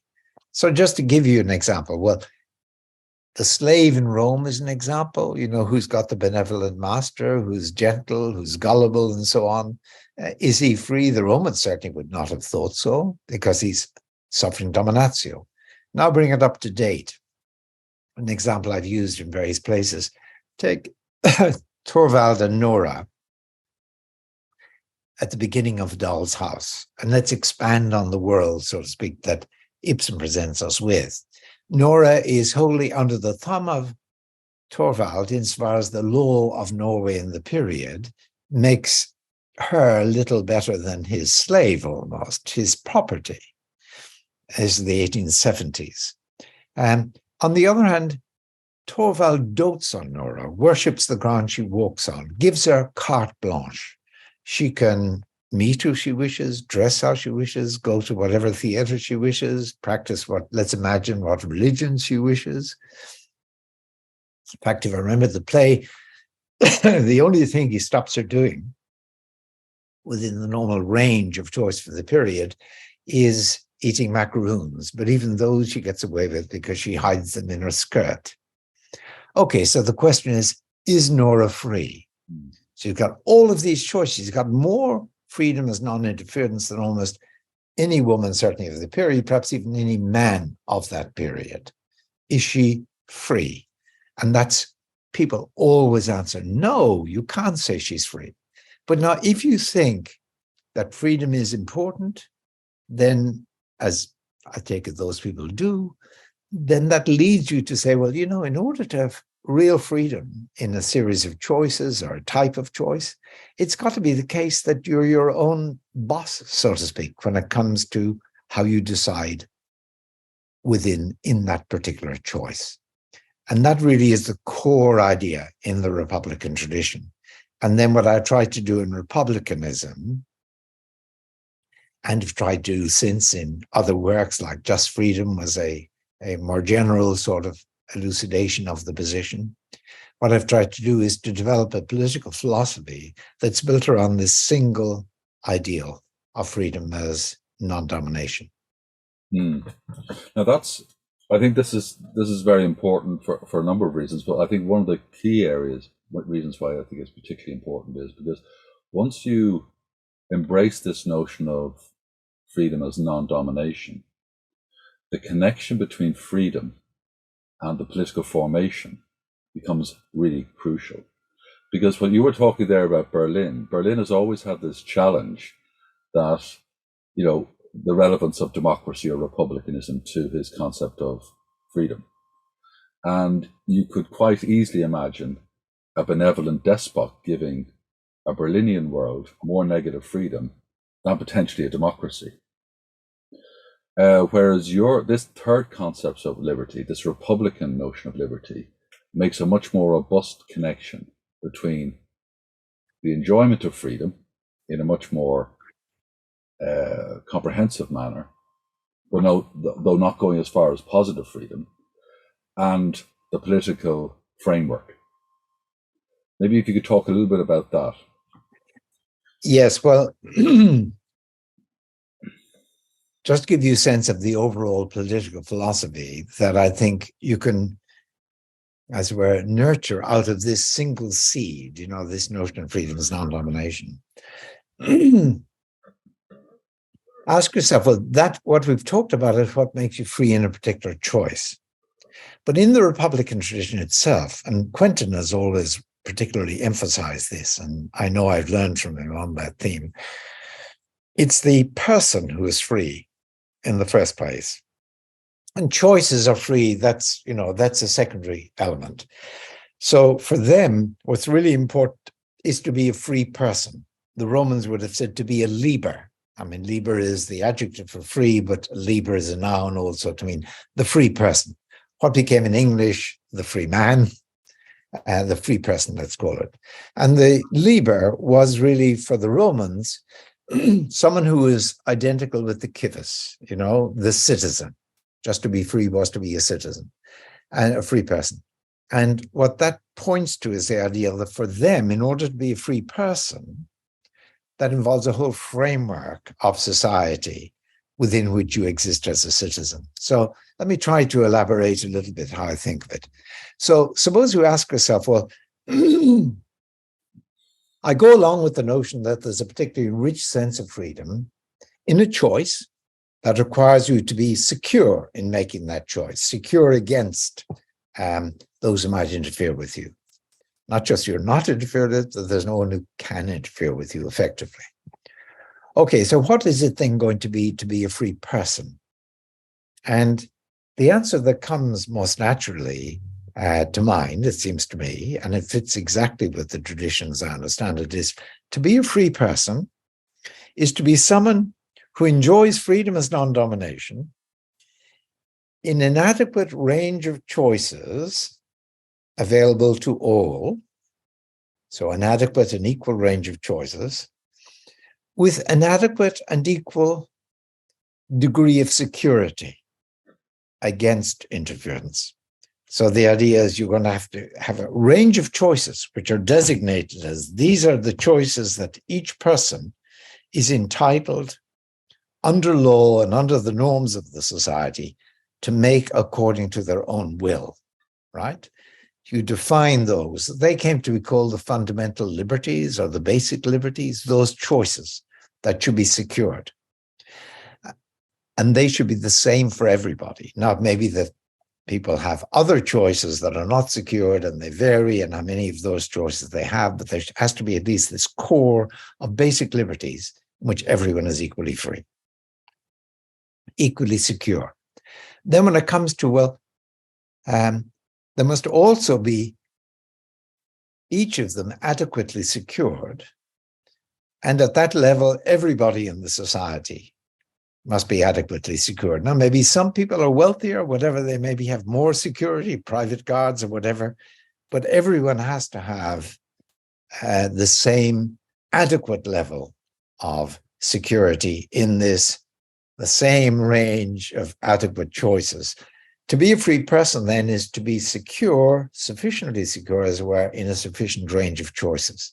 And each society will, so to speak, indicate by its laws how much what the range of free choices should be and what the range of security should be. And the ideal republic, of course, will obviously have the richest possible range of basic liberties and the richest possible degree of security in the exercise of those basic liberties for every citizen, thereby making each citizen in that respect a free person. Immediately raises the question, what is adequacy? How many choices are enough? What degree of security is enough? And I think in the tradition, they have an image of the free person, and they represent it as this is someone who can walk tall, stand tall, not have to bend the knee to others, not have to tug the forelock, doff the cap, fawn or toady, kowtow. It's amazing the range of language, actually, that came into English in the 17th century, I think, in expression of this newly discovered, maybe it has indigenous roots, actually, in the English legal tradition, but pretty well freshly rediscovered at any rate, notion of a free person, a liber, a free man and a free woman, as the levelers, for example, would have demanded in the 1640s. And now you ask yourself, well, what would it take in the adequacy issue? What would it take in order to make someone be able to walk tall in that sense? And I think there is only a sort of intuitive test of this, but all of us can understand this test. It sort of echoes and resonates, I think, in both the mind and the heart, which is to say, look, you are a free person in this sense. If you can look others in the eye without reason for fear or deference, if you really can look others in the eye without good reason for fear or deference, put aside timidity, you might be too timid, that's your problem. But if you can look others in the eye without good reason for fear or deference based on their power of interfering in your basic liberties, if you can look others in the eye in that sense without reason, fear, or deference, then you have enough in the way of the basic liberties, the range, the extension, and in the way of the security against interference. Now, of course, that asks an awful lot. The ideal republic would have to, for example, so anybody who's destitute, is going to be fair game for, they're not going to be protected, they're not going to be able to exercise the basic liberties. So you have to have security of a basic social sort for everyone in the society if they're going to even rise to the level where they can enjoy the freedom of a person, where they can exercise these basic liberties and enjoy you have to have a basic system of social security. You also have to have, of course, suitable criminal laws, and you also have to have, in particular, protection for people in relatively vulnerable positions, like women in marriage, historically, that's the fact. And of course, employees in the workplace and debtors vis-a-vis creditors, or consumers vis-a-vis corporations, communities versus corporations. You have to have special protections in place. Now, these protections may sometimes be given by law, or the law may enable people to protect themselves, as in the law enabling workers to unionize, enabling women to seek divorce, no-fault divorce from a marriage and get protection outside against, it can enable people to do these things. And of course, you'll only achieve it if there's a civic society that backs up the law in that way, where you've got women's movements, for example, that will support women who've suffered abuse in marriage. Sorry for focusing so much on that case. And I mean, women are the only people who are dominated in the home place, but they mainly are. And again, on the work side, I mean, no doubt small employers may be dominated in various ways by very strong unions in various situations, but the standard case is the employee, and nowadays you need unions. So, in order to force employers to deal decently with their employees. And when, for example, as in America, you've got a right to fire at will. You've got clauses written into the contract, that say if you leave voluntarily, you can't work in this industry for another 2 years or something, then, employees are really dominated by their employers. So this is now one area where the Republican idea, freedom is non-domination in choice, you get the notion of a free person, and you now get a whole theory of social justice basically arising out of it. That's what really excites me. But that's only one of 3 areas, really, where you get that same sort of, it seems to me, enriching of political philosophy and a base for developing a political philosophy. Very good. I mean, if we change track a little bit here, but it's connected, because what you've elaborated there, people might say, yeah, that makes morally, I can make sense of that, but how realistic is this? And yet, very interestingly, it became a reality in Spain under Zapatero, who you worked very closely with, and that. So, could you talk a little bit about how your theory of republicanism kind of got realized under Zapatero in Spain, and how that episode emerged, and how involved you were in that? Well, I mean, okay, so I wrote this book, Republicanism, in 1997. It was published in Spanish, translated into Spanish in 1999. Zapatero came to lead the PSOE, the Labour Party, in about 2000.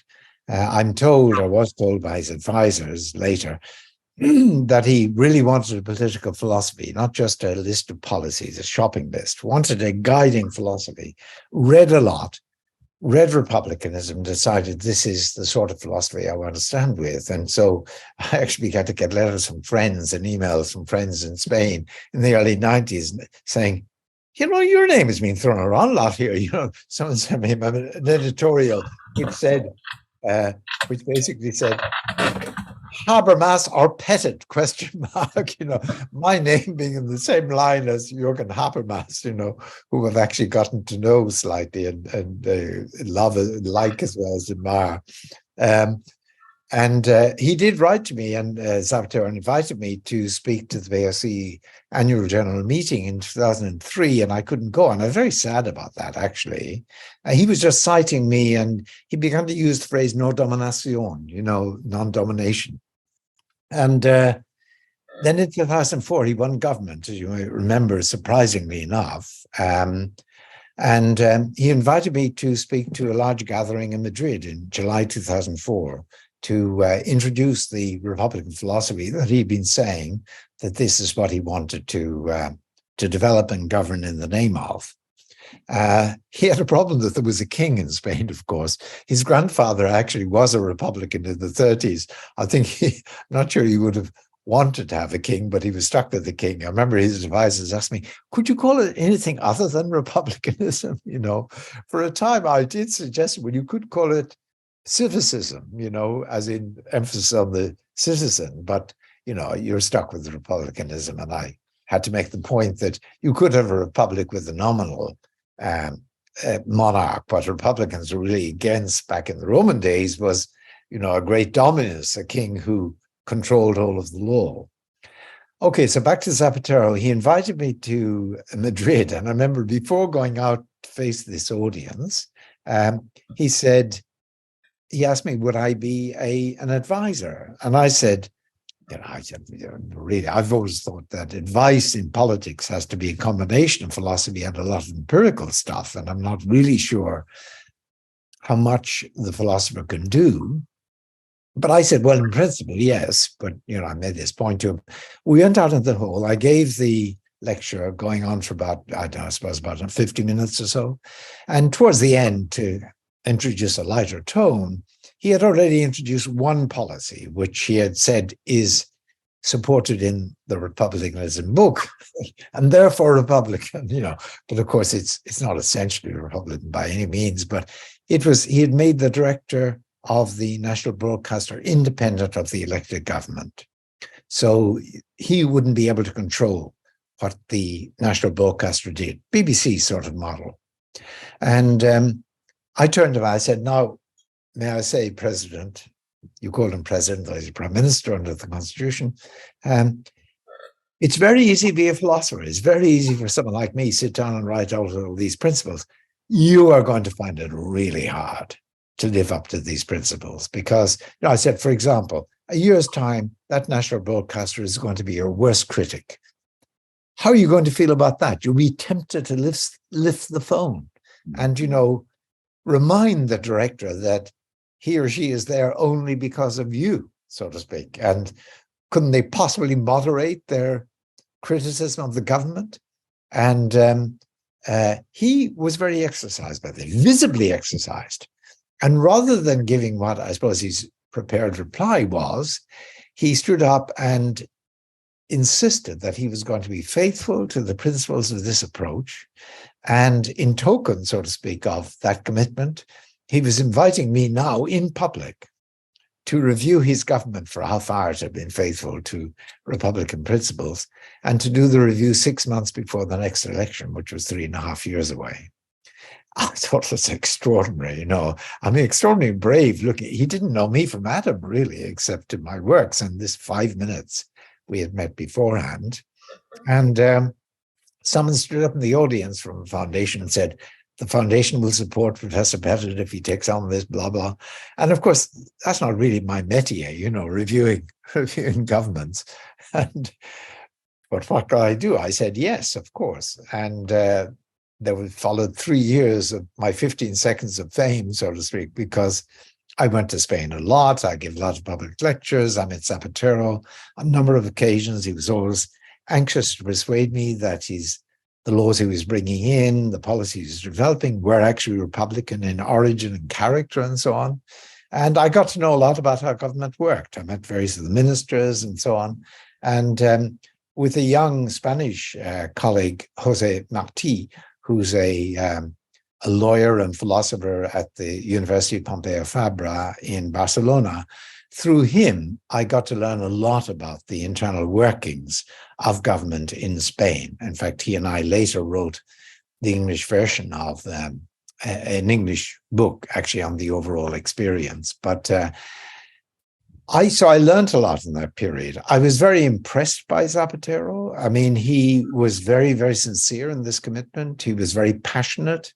I remember him once saying to me, who are the most dominated people in the world, And I said, as one does in that situation, will you tell me, President? He goes, women, women, women, I mean, this man was really passionate. So just recalling a few bits of legislation that he introduced, I mean, he was pretty extraordinary. Excuse me, a raft of legislation supportive of women. Domestic abuse laws that hadn't been there, various changes, I think, to the divorce law, certainly introducing also, he wasn't fully successful in this, but he was partially successful in introducing quotas of the number of women that should be on the board of a corporation that does business with the government, for example. A lot of pro-women sort. Then he introduced, amazingly, his was the third legislature in the world that introduced gay marriage. So Spain voted up homosexual marriage in 2005, I believe it was. And people were astounded when he said he was going to put this forward. I don't think people in the party supported him particularly. It didn't seem like the first priority. But he won people around in the teeth of the most fearsome opposition from the church, I have to say. And, it was pretty underhanded, a lot of it, and it was really vitriolic. I mean, they kept calling him an ethical relativist, What on earth did that mean? Here's a man standing for the rights of human beings, to be recognized that he's the ethical relativist, He's the one serving a sort of particular purpose. I mean, good Lord, I just found that so shocking. However, he did win people around, and it passed. The polls suggested he did 65% support in the population. One interesting thing, if I may connect now back, Johnny, with what I was saying about the theory of social justice coming out of republicanism, he used the eyeball test all the time in pushing these policies in Spain. No dominación, that was a continual refrain. but he used the eyeball test when it come to defending particular policies. So on that, in Parliament, he actually said to, people in Parliament, which of you, if you're heterosexual, can expect a homosexual that you meet on the street to look you in the eye without reason for fear of deference when you are saying to them that their intimate relations are not worthy of the same recognition and protection as your intimate sexual relations are. And that was really telling, I think. What really came through to me in that experience was how powerful, the Republican theory of political justice could be, led by, so to speak, this eyeball test. He was remarkably impressive. He also, by the way, and he worked very hard at getting popular acceptance for this. Excuse me. He legalized the position of 750,000 illegal immigrants and had this accepted across Spain, which was pretty extraordinary, even in 2006-7, which was before the GFC. Of course, his downfall, unfortunately, was the GFC, the financial crisis. He stayed in government. He resigned, actually, in 2011 to allow a successor to take his place. But he really was weakened from the financial crisis on. But that first period in government was wonderful. Well, that's fascinating. I mean, most political philosophers don't get to experience politics at the coalface like you did, and especially to see some of their ideas being implemented. So that was particularly interesting. And also the way you said that, that experience impacted your own thought, and especially this kind of the eyeball test, which is kind of a litmus test of yes. the extent to which you find out, are you free? Yes. Now, you mentioned there, his kind of career or political career came to an end, 2010-11, but your publications continued apace, and in particular, we start seeing then this book you wrote with Christian List called Group Agency, and then you also another book you mentioned there about Just Freedom, which you mentioned was around this time as well. Could you talk a little bit about these books and their genesis and what they were trying to do? Well, let me talk about group agency. I mean, that's an interesting issue. In talking about, and it's sort of, these things continued parallel, at the same time. In other words, I was working on group agency right through those years while I was doing the Spanish thing as well. I mean, it wasn't full time and otherwise. And of course, I was teaching in Princeton at that stage. So with the group agency, when I talked about the common mind, I said there were two sort of doctrines of social theory that I defended. One was holism, that we're intimately connected with one another, human beings, and depend for our very mental life on the experience of those connections, at least in the past, and perhaps also on their current continuing into the future. I said, secondly, that the second doctrine was individualism versus collectivism. So I'm a holist, but an individualist. There's a third issue in social ontology, apart from those two. And the third issue basically is, what is the status of groups when they do organize as agents? Are they really independent agents from the individuals who make them up? Or are they just a shadow or reflection, so to speak, of the individuals? In particular, does a group have a mind of its own, so to speak, a set of attitudes of its own that are discontinuous from the attitudes held by their individual members? Now, I hadn't touched that in the common mind. Mainly, I was aware of it, but mainly because I couldn't see anywhere to go with it. I couldn't see any, leverage. And then in about 2001, I discovered a key idea, which really gave me, as I thought about it, the entree.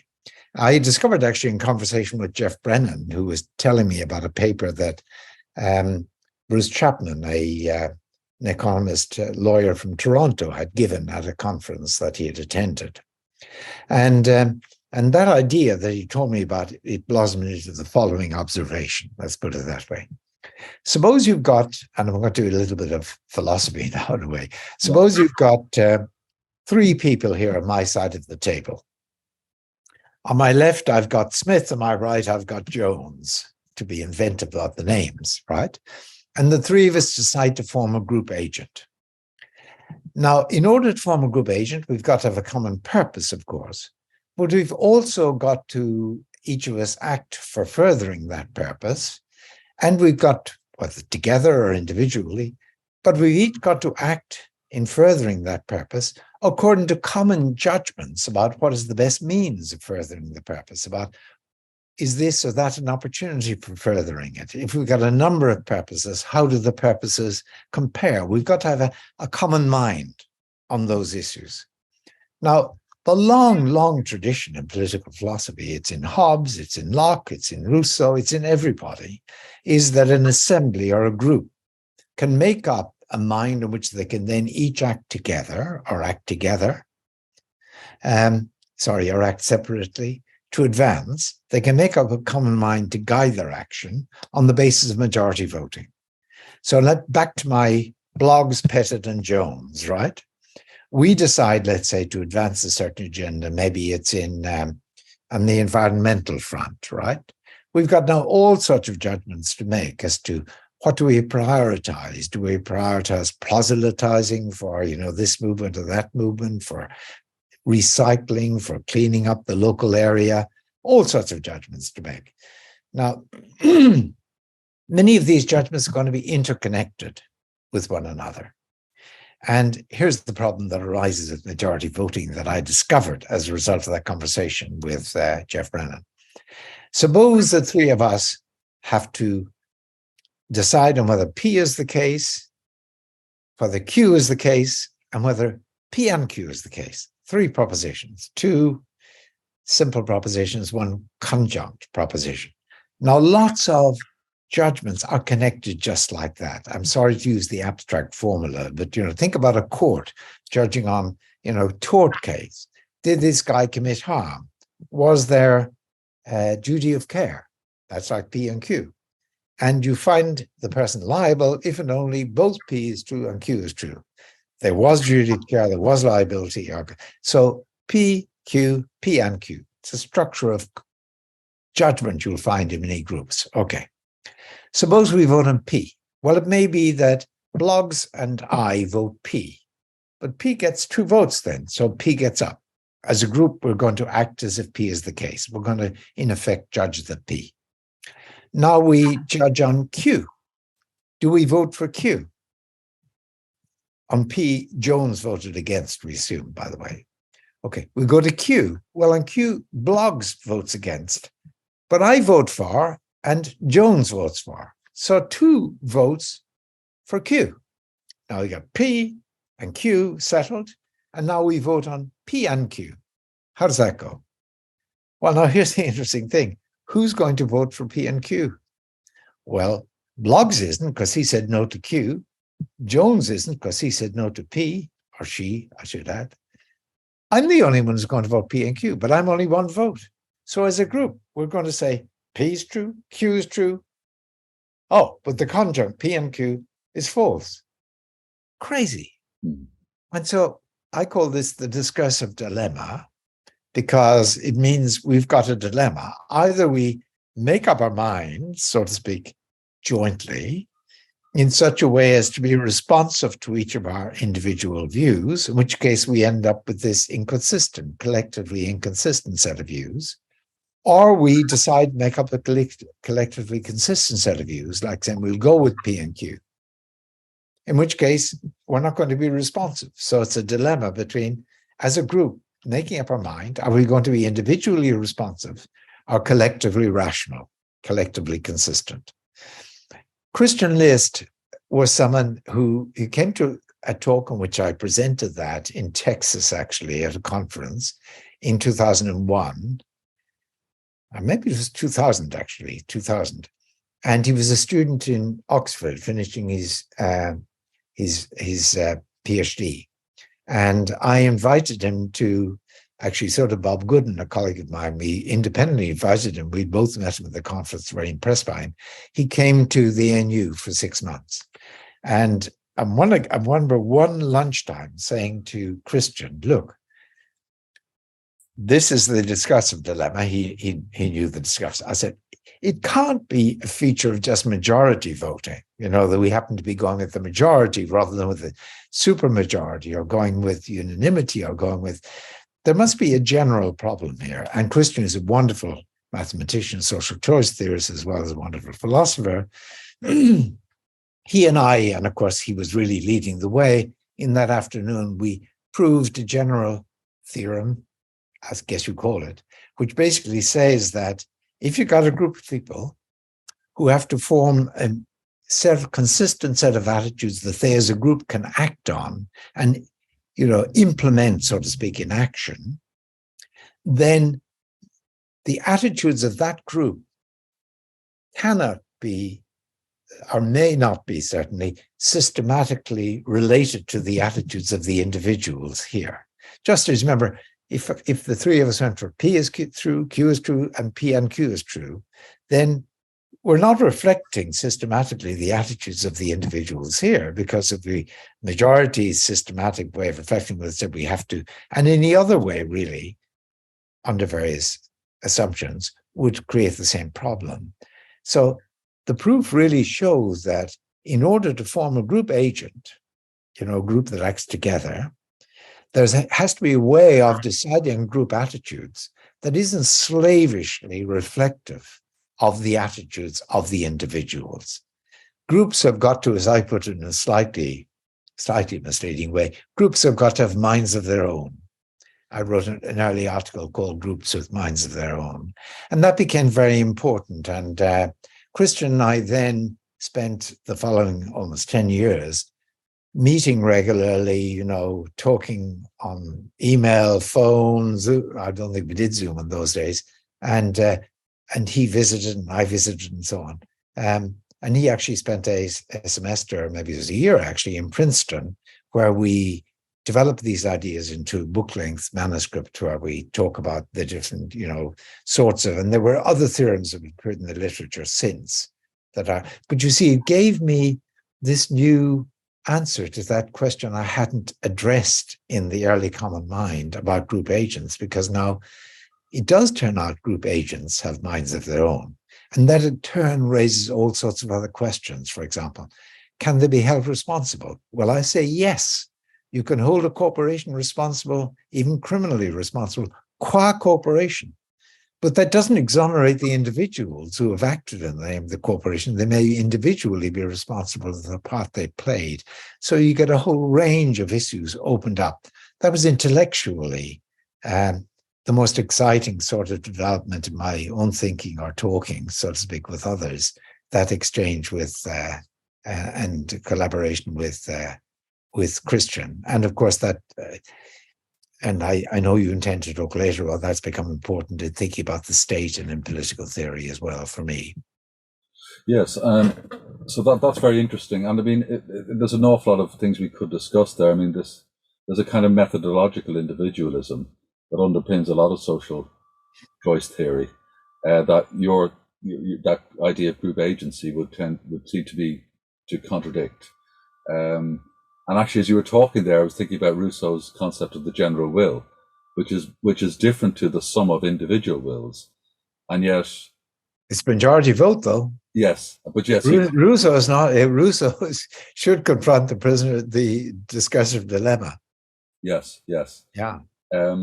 Okay, so we'll maybe I'd now like to maybe focus on some of your work that's about to be published.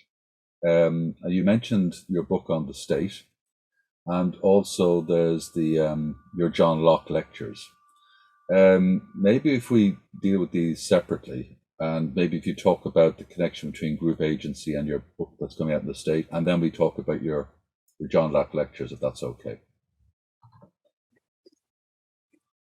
Can I just intrude something first of all before talking about those, which is that in 2011, 2012, I published a book called On the People's Terms, which was an attempt to Do you remember I said in talking about Zapatero and republicanism that there are three areas of political theory, and I talked about political justice and the relationship between citizens that's supported by the Republican approach, or the neo-Republican approach, as people call it. Well, there's the other issues, of course, the relationship between citizens and their government. Mm-hmm. And the third is the relationship between different states. I think republicanism has ramifications in all three areas. I've written a bit on the third, but not much.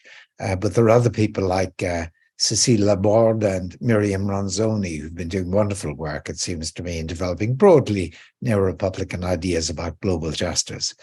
But the book On the People's Terms was really focused on that second area of concern in political theory, which is political or democratic justice. Social justice is about the relationship between citizens and one another, including corporations, which are, after all, bodies of citizens. And political or democratic justice is about the relationship between the citizenry as a whole and their state. And On the People's Terms, and the experience in Spain was very important for me there. I think one of the things I was impressed by with Zapatero was his fundamental belief in the importance of democracy. I mean, he's pushing an agenda on the social justice front, but he's always aware that if he begins to impose, so to speak, that agenda on citizens, in a way that it would make him a dominus, he'd be dominating them. And so he was always really aware that any government with any agenda, including his government with his agenda, ought to be relating to the citizens in a way that does not dominate the citizens. And of course, that raises a second area of general theory about how would you have an arrangement that would ensure that people don't get to be dominated by their government. Now, I think, can I talk about this a little bit before? Yeah, sure. Yeah, that makes sense. Yes, go for it, Philip. So it's obvious that we all say democracy in response, but then it's interesting, what does democracy mean? Mm-hmm. Now, what the Greeks meant by it, and what I would like to mean by it, is it's any system in which ordinary people have a lot of power, in particular a lot of power over government.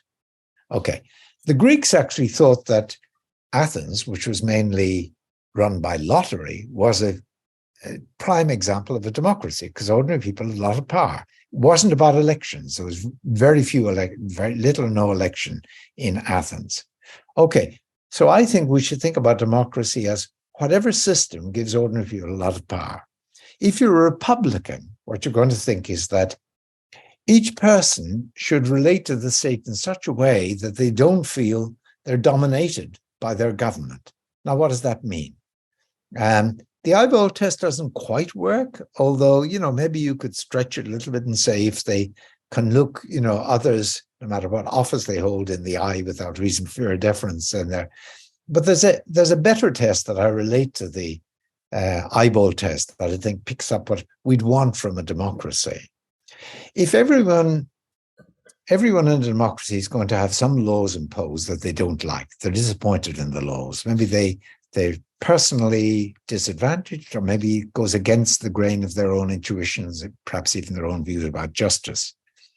But if the following were true, that a citizen who's disappointed in a law that's been passed, maybe it's even, built a prison in his backyard, so to speak. If it could be the case, then any citizen who is disappointed in a law that was passed could still feel that, well, I don't necessarily have to feel resentment, because it's not necessarily a will that's acting against me, the will of an elite or a despot, for that matter, or a colonial government. If I live in a proper democracy, then the decision will have been made under a system of control in which I share equally with others, that ensures against any particular clique taking over, and where decisions are made, they're made under procedures that appeal on all sides, that are regarded as reasonable on all sides. Then I've got to think of this disappointing result as the way the cookie crumbles, as they say here in America, as just tough luck. And I think of that, the tough luck test is the best test of whether or not a system is one in which ordinary people have a lot of power. In particular, it's a great test as to whether or not people are dominated by government. If people have no good reason, right, to resent laws that disappoint them, no good reason, then by Jove, that's an ideal democracy in my mind.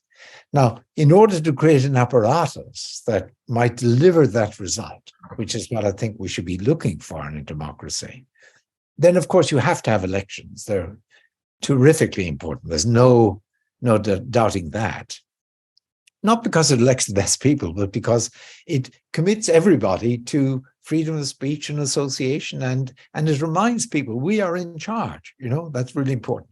But what's equally important is that we can contest government. We know what governments are doing. There's transparency, there's freedom of information, there's widespread discussion, there's room for pushback on the part of ordinary people in the courts, in the media, on the streets if needs be. That's equally important. And the third thing that's important, apart from elections, electoral power, contestatory power, is that government is disciplined from on top by procedures that, of course, are subject to public change as well, and therefore delivered by democracy. Procedures like rule of law are checks and balances, so the courts are really independent, Now, if you have a disciplined government that operates under really effective checks and balances, if you've got a contestatory system that is genuinely open to everyone, if you've got an electoral system that's not bought off by the elites or by money seeping into politics, then you might get towards a system where people do not have good reason, need not have good reason, any good reason to resent laws, even laws that disappoint them. That's a democracy. That's what I think of as a republican democracy. And I think that's the way that Zapatero thought about it also. And, but anyhow, we don't want to stick too much with that. You asked about these two other projects, the state and the Locke lectures. Yes, exactly. And thanks for spelling out that, because that's important, those three dimensions. And as you said, you've mainly been focusing the first two, even though all the scholars are looking at the more international side of things. So thanks for that, Philip. Yes, if we could now move on to your forthcoming book, I think the book on state and what that sets out to do. That's coming out next year. And then we can move on to your John Locke lectures, which I believe will be published the year after next.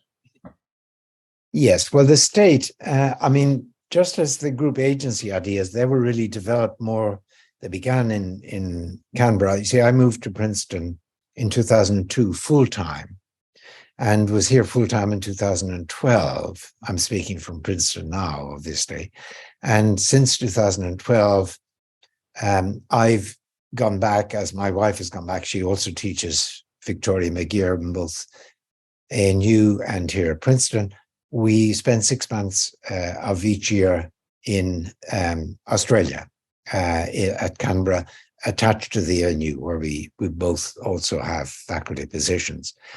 But in the group agency ideas, they were mainly developed in the years when I was full-time in Princeton, and that's when Christian Liss came here. And of course, I benefited greatly from the many people here with whom I work as a colleague within the University Centre for Human Values, where I'm based, and within the departments of politics and philosophy, where I teach. The one thing that really influenced me, though, was teaching graduate students from graduate seminars, I think. And one graduate seminar was on group agency, and that helped me enormously. But a graduate seminar that I've been teaching in recent years on the state really led to the development of that book. I began to think in political philosophy that, and it's true of my own approach in republicanism as well, that we didn't give enough time thinking about the institutions whereby you would further these great ideals of social justice and political justice, thinking about the legal and political institutions, thinking about the state and what it's capable of.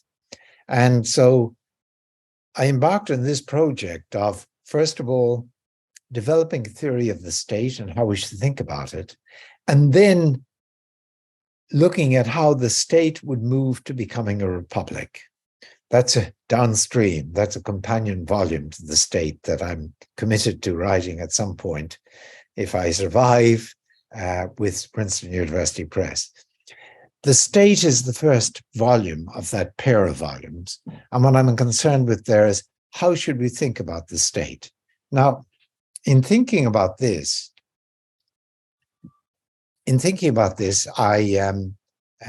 my coffee, that's wonderful. I really need this cup of coffee to keep going. Will you excuse me while I go for it. have a first drink? In thinking about the state, I wondered a lot about how would you approach the topic, you know? And then a book that I first read in Maynooth, I think was the first book in analytical philosophy, as you might call it, that I read, was Herbert Hart's book, The Concept of Law. And that book really influenced me a lot at the time and over the years, but it provided me with a model for how you might approach the book on the state. As people, many of them know, Hart, when he asks, what is law? He says, well, let's imagine a society where there isn't law.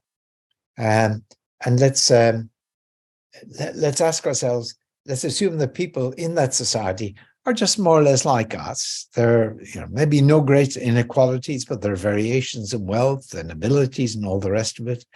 And let's assume, he does assume with that society that there are going to be various informal norms in place, norms of truth-telling, promise-keeping, non-theft, non-violence, and so on. And he says, would a law develop more or less automatically in such a society? And he argues that it would. He argues that the various problems that a system of norms would raise, informal norms like, Johnny says he did it, Mary says, Johnny says he didn't do it, Mary says he did do it. You've got a problem between two people about whether the offense has been committed. You need some way of resolving that. You also need some way of resolving exactly what the norm is in a case where people are unsure, or how to change the norm when the world changes.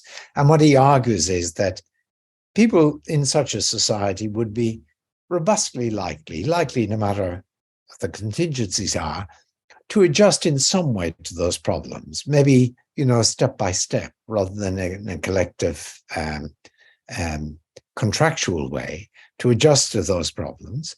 And he then argues that he goes adjustment by adjustment, and then argues that what would emerge is, side by side with these informal norms, he calls them primary rules, with a system of meta-norms, or secondary rules, he calls them, which would govern how to interpret the primary rules. They'd set up courts, they'd set up legislatures, basically, they'd set up. And so he says, this combination of primary and secondary rules, isn't this what we think of as a legal system? So that's a method of what I've come to call, as others like Bernard Williams call it, a method of genealogy, conceptual or counterfactual genealogy. You imagine a world, counterfactual, and you see what would happen in all likelihood in that world. You show how law would emerge in that world. Then you ask, well, why would law emerge? And of course, the story, if it was robustly likely to develop, will tell you, because it serves such and such a role. Well, then it tells you, if we really think that's law, this system of primary and secondary rules, and we think it emerged because of this result, benefit that it delivered, can't we think of that as the function of law, the benefit that makes sense of why there is law? And that's basically what I do in the state book. I begin by talking about the function of the state, and I go through that counterfactual genealogy, and I argue that the role of the state, building on Hart in particular, the role of the state is essentially to establish a law under which people in this society can know where they stand vis-a-vis one another. Now, I'm not going to put any of the qualifications that the book has about equality or degrees of inequality that are consistent with this. I assume that the society is one in which there's a balance of power between ruled and ruling, so to speak. And then I argue that the function of law would be in that society. That's the first chapter. And then the rest of the book is arguing about, well, what should the state, if that's its function, what should it be functionally required to do and allowed to do if that is its function? And I argue that, for example, it ought to become a group agent in the sense of group agency, where the government speaks for the people as a whole, where there are organizations. I mean, I can't go into the detail, but that's the argument that it ought to incorporate on functional grounds. But I also argue that it ought to have a system of checks and balances whereby it operates via different offices and authorities interacting with one another, sometimes conflicting with one another, checking and balancing one another, that it ought to, just on functional grounds, that it ought to be like that. And then I argue that it can both be a group agent and be a multi-channeled group agent, which takes me into all issues about sovereignty and so on. And then finally, I look at what would this state be allowed to do, for example, in the economy and in other aspects of the society. I'm actually something of a statist. I think that the state should be confined in various ways, but we should not imagine that the market exists independently of the state, for example. The market is established by the state. The notion of property depends on law. The notion of money depends on law. The notion of a corporation, the great players in the economy, depends on law. The state is there at every point in the creation of the market. And for example, a view that says, oh, the state should stay out of the market, or else it seems to me is functionally not just wrong, but it's actually almost incoherent, that without ever looking at theory of justice, you can actually, there's a lot to be said about what's required of the state. And what I intend to do is, in the companion volume downstream, so far as I survive downstream, is to, as it were, redevelop the Republican view, building it, grafting it onto this view of the state. It'll be a more sort of, it'll be second wave sort of version. It'll be fundamentally, I think, the same sort of doctrine, but I think with more institutional detail. Very good. Just before, because that you mentioned there, this conjectural history that is particularly important, the first chapter of the state. A book we didn't mention that is important probably is the book you wrote, The Birth of Ethics, which is a kind of a parallel view that looks at really, I suppose, us as people, almost political. Do you want to say something about that book? Because that's important, I think. It's very interesting. I find myself almost periodizing my own life. Initially the big movement was the social ontology, was the republicanism, you might say, theory of freedom. And then there was the group agency. And I think actually in the last decade, what's excited me more, most of all, is this genealogy method I've just mentioned in relation to the state. And in 2018, I mean, these books were often generated as lectures. For example, the 2018 book was the Tanner Lectures in Berkeley. And what I tried in those lectures to do, with a degree of success, I think, although I already there are various ways in which I would want to vamp it up and alter it, is to do a genealogy of, in the words of the famous predecessor, a genealogy of morals, but not in the Nietzschean sort of phrase. So I called it The Birth of Ethics. I did play around with calling it a genealogy of ethics or a genealogy of morals, second go, But what I do in that is argue, okay, on the counterfactual genealogy model, start with the world where you've got people like us, and I imagine there are people who speak and relate in all sorts of ways. They've got all sorts of interactions, dependencies, etc., on one another, and ask about what would lead them into the space of ethics. What would lead them into the space of normativity? Well, that sort of normativity, and I think I argued, you might say, in two stages. First of all, I argue that it's very likely they would develop a habit of valuing things as distinct from just desiring things. Now, it's very interesting. You look at animals, and we need the notion of desire as well as their beliefs and so on to make sense of what they're doing. And we do it quite naturally. The dog wants or the cat wants and so on. And of course, we're bubble up with desires, what we want, and we orient in action to fulfilling those desires on the basis of our beliefs about means and opportunity.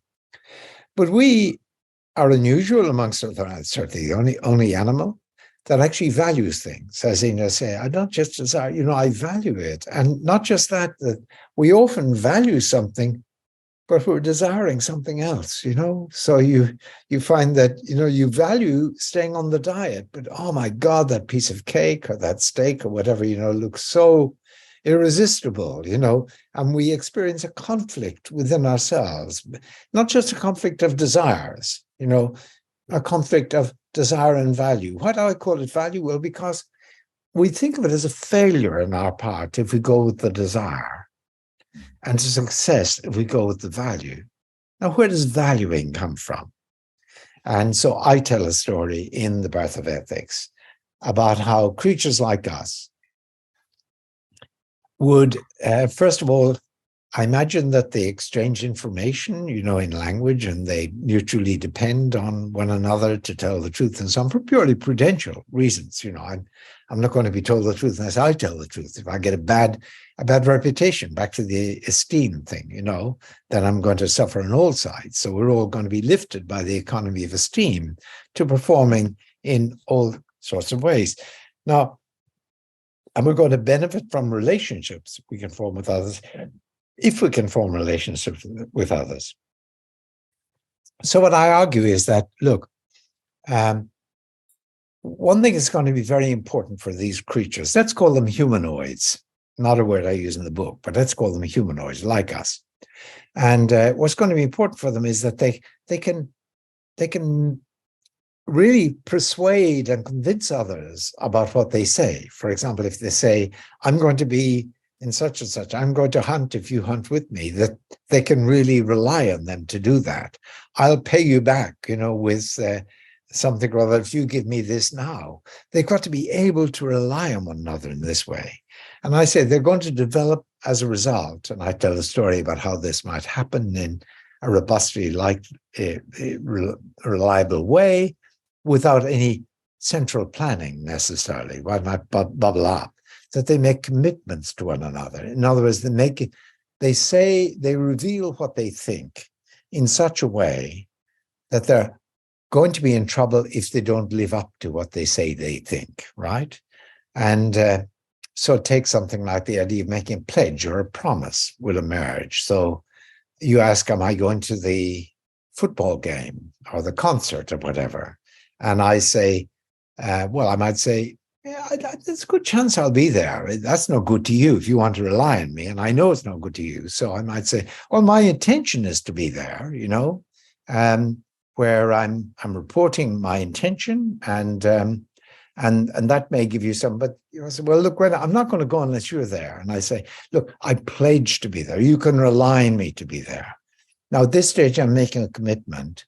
Why so? Well, because what I say, if I don't turn up, I can't say, gee, I must have gotten myself wrong. I could say that if I'd merely said, I think the chances are, I think I sort of, then I could say I must have gotten myself wrong and excuse not turning up.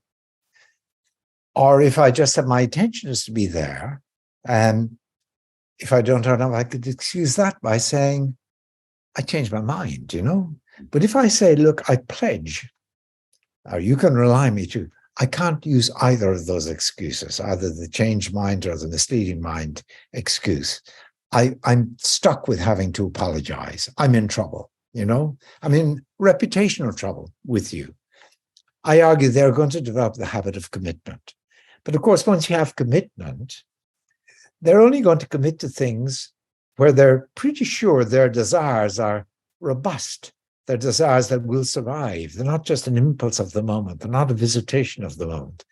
And so they're going to develop the notion of committing to a desire, themselves, standing behind a desire that supports a commitment to another person.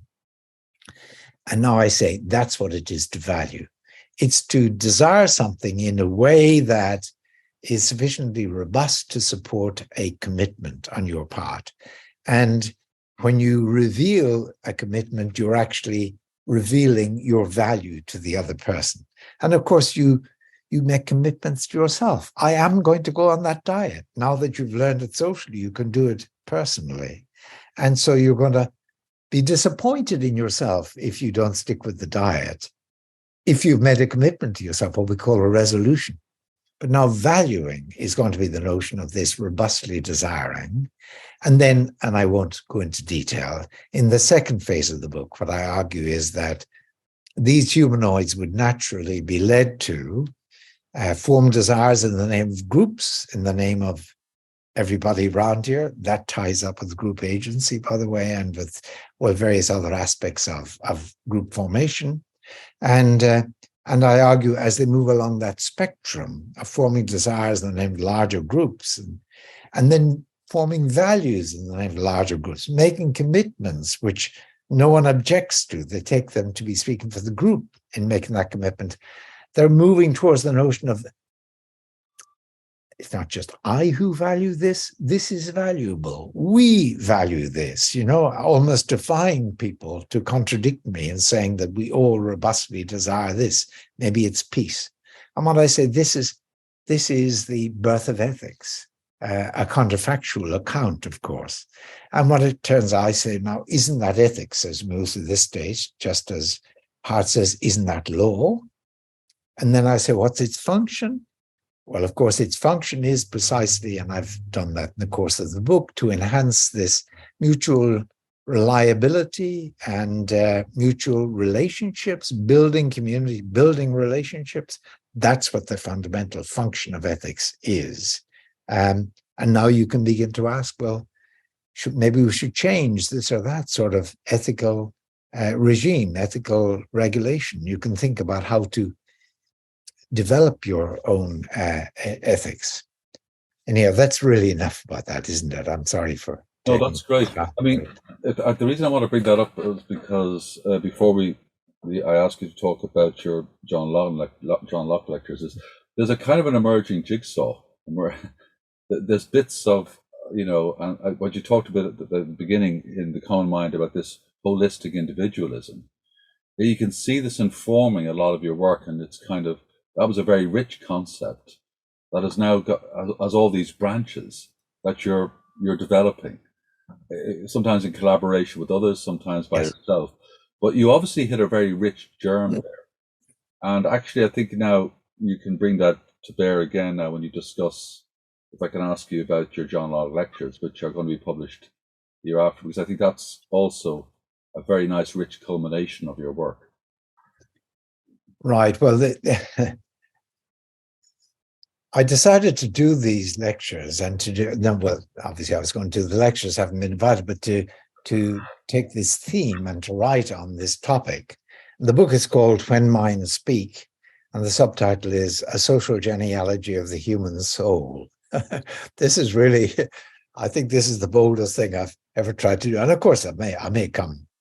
Again, not worth playing a game you can't lose. I may lose this game. It may be, I may make a laughing stock of myself, I guess, as a result of this.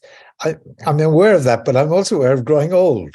And it's been a wonderful life, and I've enjoyed every minute of it, in all respects, social and intellectual. But I feel that this is something I wanted to do, which brings right back to the early concern with Sartre and all these topics he was thinking about. So the central issue is, what is it marks off human beings? And the approach I take to it said, well, let's imagine, and I do use the word humanoid in this book, let's imagine these humanoids. And I draw on contemporary psychology and what we know about human beings in all sorts of areas in characterizing these humanoids up to the point where they actually use language intentionally to communicate with one another. So I've got a list of capacities they have. As I say, I hope that's empirically, scientifically informed. In other words, they're like us in this respect. But they don't strictly have our sort of language. That is to say, they're having the system of signs of the kind language is, where we can generate, we've got smaller signs, we can generate larger signs, one-word sentences, we can generate larger sentences, we can generate whole narratives, we can generate wholly new sentences, we can create metaphors. We've got this extraordinary sort of arsenal at our disposal. Now, I imagine these humanoids beginning with a very basic language, maybe simple, non-metaphorical, literal signs, and other animals have got signs too, but they're signs they use voluntarily. And then I try to argue that counterfactually in this genealogy, that as you imagine these humanoids coming to this language, you're going to get a series of developments that are going to be, as I put it, robustly likely. They're going to happen without any planning necessarily. It's not only contingent on their being very bright and planning something together. It's just going to happen almost by an invisible hand, you know. Perhaps not necessarily, but at least with robust likelihood, as I put it. Okay, so I take 6 characteristics of human beings that I think are distinctive. You might call one thinking, which is where, you sort of say, yes, is that the case? Is the other the case? We think like that. You never see dogs thinking except in Gary Larson cartoons, You never see Le Rodin. The Rodin, le penseur. You never see the le chien pensant. The thinking dog doesn't exist. Okay, so thinking is one, reasoning is another. Another is what I call sensibility. That's not altogether intelligible, I suppose, straight off, but I mean that the capacity to savor experience and to examine experience, to remember it, to go over it, the sort of thing associated with our artistic sensibility, as we say, but also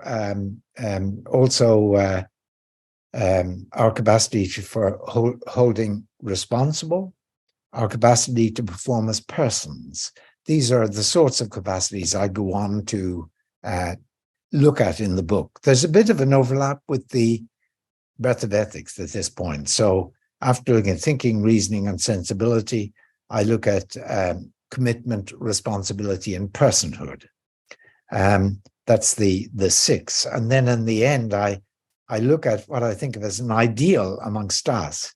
And I argue it would also be a visible ideal, not necessarily realized amongst them for the humanoids, which is that of mutual respect or recognition, as you might say in the Axel Honneth type sense, Okay, so it's hard to give you a sense of this, but maybe I can take one example from the thinking case. Okay, So it is very striking that say, simple animals like dogs or whatever, or even great apes, the chimp and so on, they obviously form beliefs. They have desires. They act on their desires according to their beliefs to achieve, the ends they want and so on. And we're just like that. We do exactly that same thing. But we do this extra thing that they certainly don't do, which is in them, their beliefs form presumably more or less autonomically in response to perceptions. And, the dog, you can see the ears go up, at the noise of the car, and it's forming the beliefs the family are home or whatever, or dinner served, But you don't see the dog sort of doing anything. I think of as wondering, is it dinner time, or whatever it might be, or dogs just form beliefs autonomically. We do most of the time exactly the same thing, but we also think. That is to say, we ask ourselves, what ought I to believe about this, that, or the other? Or what ought I to intend to do in this situation or that other situation? That's what I think of as thinking, forming a judgment on something. Okay, so now, here's the way, very roughly, the line of argument in the early part of this book is to say, if these people have language, presumably it's only going to be functional if it enables one of them to give information to the other, so they can share information. When I get information from you, I benefit from it because now I've got your, as it were, beliefs. I connect with them as well as my beliefs. I widen the base of my information. That's a great thing. Okay. In order to, you asked me, for example, are the fish running, at such and such a point in the river? And well, what do? I've got to think about how. Sorry about using the word think. I've got to do something intentionally to put myself in a position to answer your questions, and to answer your question in such a way that my reputation with you will stay intact, as both someone who tells the truth and someone who's pretty careful, not totally incompetent, doesn't just mouth off. So what have I got to do in making an intentional effort? Well, maybe he can't see the river and I can, and I'm going to look carefully, but I'm going to, it's an intentional action out of desire to answer him. I'm going to move my head, focus my eyes, and look carefully. Or maybe I'll just try to remember, what was the river looking like as I walked in? Was the water rippling in that way that's associated with fish or not, right? And then on the basis of that, I say, yes, the fish are running. Okay. Now, here's an interesting thing about that. He or she, the person I'm talking to, benefits from the information I've given them. You, I'd say. But the interesting thing is I benefit from gathering that information as well, because now I've made an intentional effort, turning my head, trying to remember and so on, which has resulted in my forming a belief that I didn't have before. I'd never have thought about the fish. And now I've got a new belief, the fish are running. And that belief is formed in me as a result of my intentional efforts to answer your question, okay? Well, now it's bound to be completely clear to me and other humanoids that, hey, it's quite good to have beliefs about a range of things, rather than just letting beliefs come and go as they will on the basis of what you happen to be seeing or happen to be remembering. So, hey, wait a moment. I can ask myself questions. I say, no, wait a minute. What should I do? Go hunting, fishing, whatever it is, where the fish. I can ask myself a question like that. And I can make an intentional effort to carefully and competently, and of course, sincerely form, well, not maybe an assertion, because I'm not talking to anyone, but form a judgment as an assertion to myself. And now when I do that, presumably I will form a belief, insofar as I form the judgment. And so now I've discovered I can actually affect my own beliefs. I can act in the internal forum intentionally, not just in the external world. And I can act in a way designed to enhance my own cognition, my own beliefs about the world. And now at that point, that's very close to thinking, isn't it? These humanoids are going to learn as a result of what it is to answer one another's questions, to be able to ask themselves questions. They're going to learn how to answer questions, including their own questions, to make intentional efforts. They're going to learn that they can, when the evidence is available, form new beliefs. They can expand their horizons.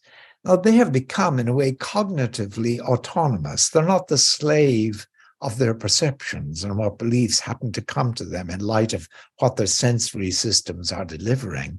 They now can get out there proactively and build up their minds.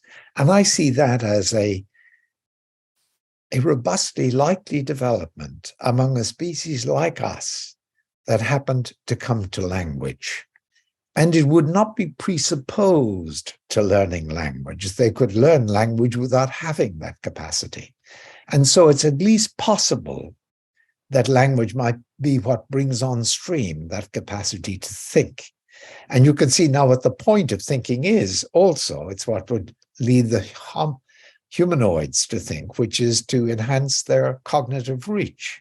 Of course, the same thing applies with other attitudes, but I won't go on and on about this. And that's the style of the book, is to try to give us an account of how these different distinctively human capacities would come on stream with robust likelihood among creatures exactly like us if they were exposed to language. Now, there's another question as to how does that counterfactual story relate to our evolutionary history? I think actually it's consistent with a variety of stories about the evolutionary history. So it doesn't have to beg questions, which is a good thing. But I think it does give plausibility to one particular story, which is that maybe our ancestors, and lots of existing evolutionary theorists think this anyhow, developed, on their own basis, inventively, so to speak, skills like this way back, maybe 200, 300,000 years ago, is the sort of figure people ordinarily mention, as a result of language beginning to develop, very simple language initially.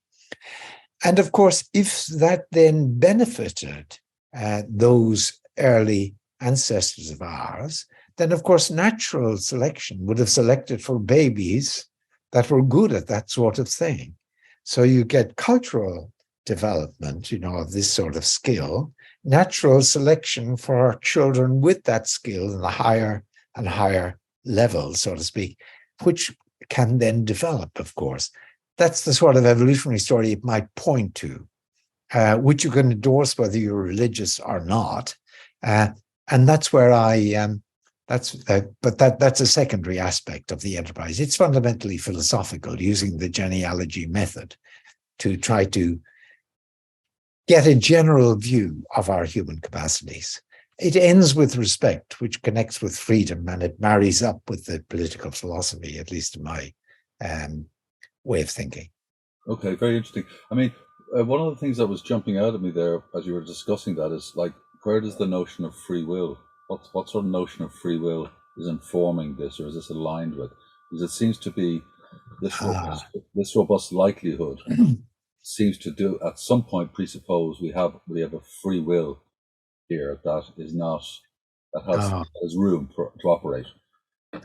Okay, so in this book, I develop a slightly more sophisticated version of something that's in the breadth of ethics, and that really draws on ideas that I developed jointly with my wife, Tori McGeer, whose work is quite well known in this area too. And it goes like this. Take the humanoids, right? They make commitments to one another, drawing on the breadth of ethics discussion I mentioned. The humanoids do that too, in order to make one another credible, to be able to get others to rely on them.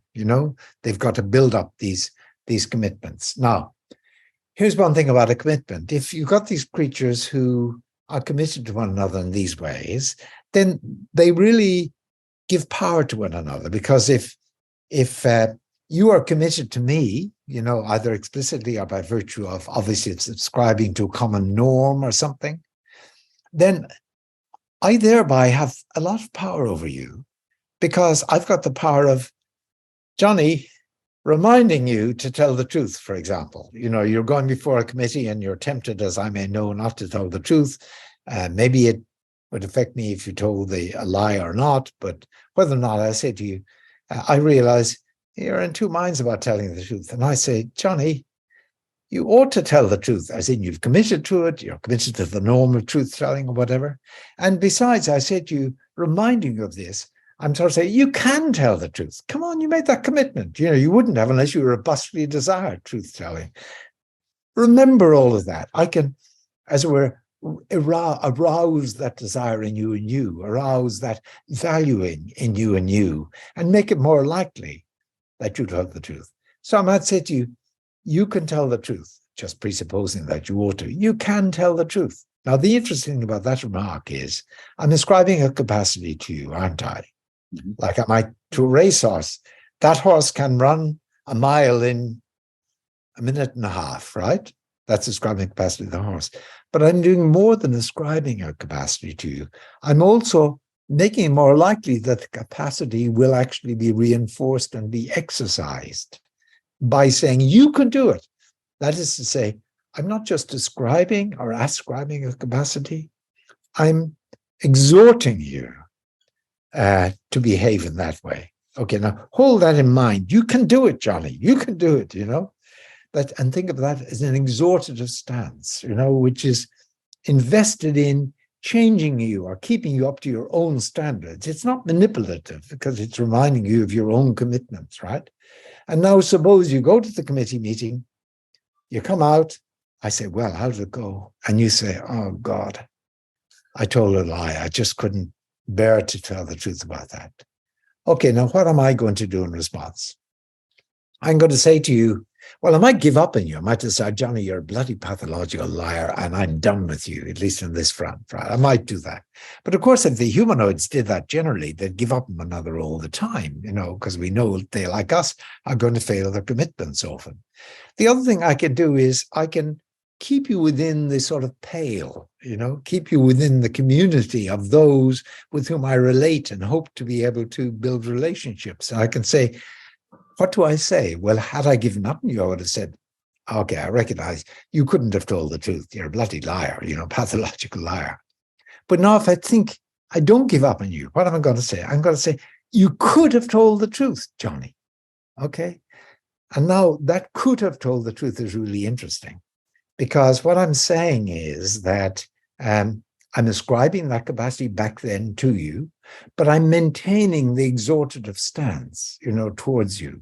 I'm presenting myself as I can get you to, as an exhorter to do this. And of course, I'm looking to the future to that extent, and that's what we do. We say, you could have done it. We do it with children. We do it with one another, Okay, now, of course, can I say you could have done it if I wasn't there? Well, yes, if there was another exhorter there I knew who was telling you, reminding you.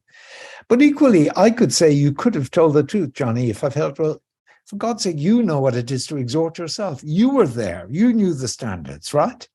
You're a self-exhorter with yourself to that extent. Maybe, we can exhort, so to speak, on standby, like I mightn't say you can tell the truth, but I might be there obviously wanting you to tell the truth. I'm going to be exhorting you just by being there. It's going to have the same effect on you. Equally, in self-exhortation, I can think of you, well, you were there with yourself, in standby, so to speak, in an exhorted position. So just in virtue of that, even if no one else was around, I could say, you could have told the truth, Johnny. In that sense, I can blame you.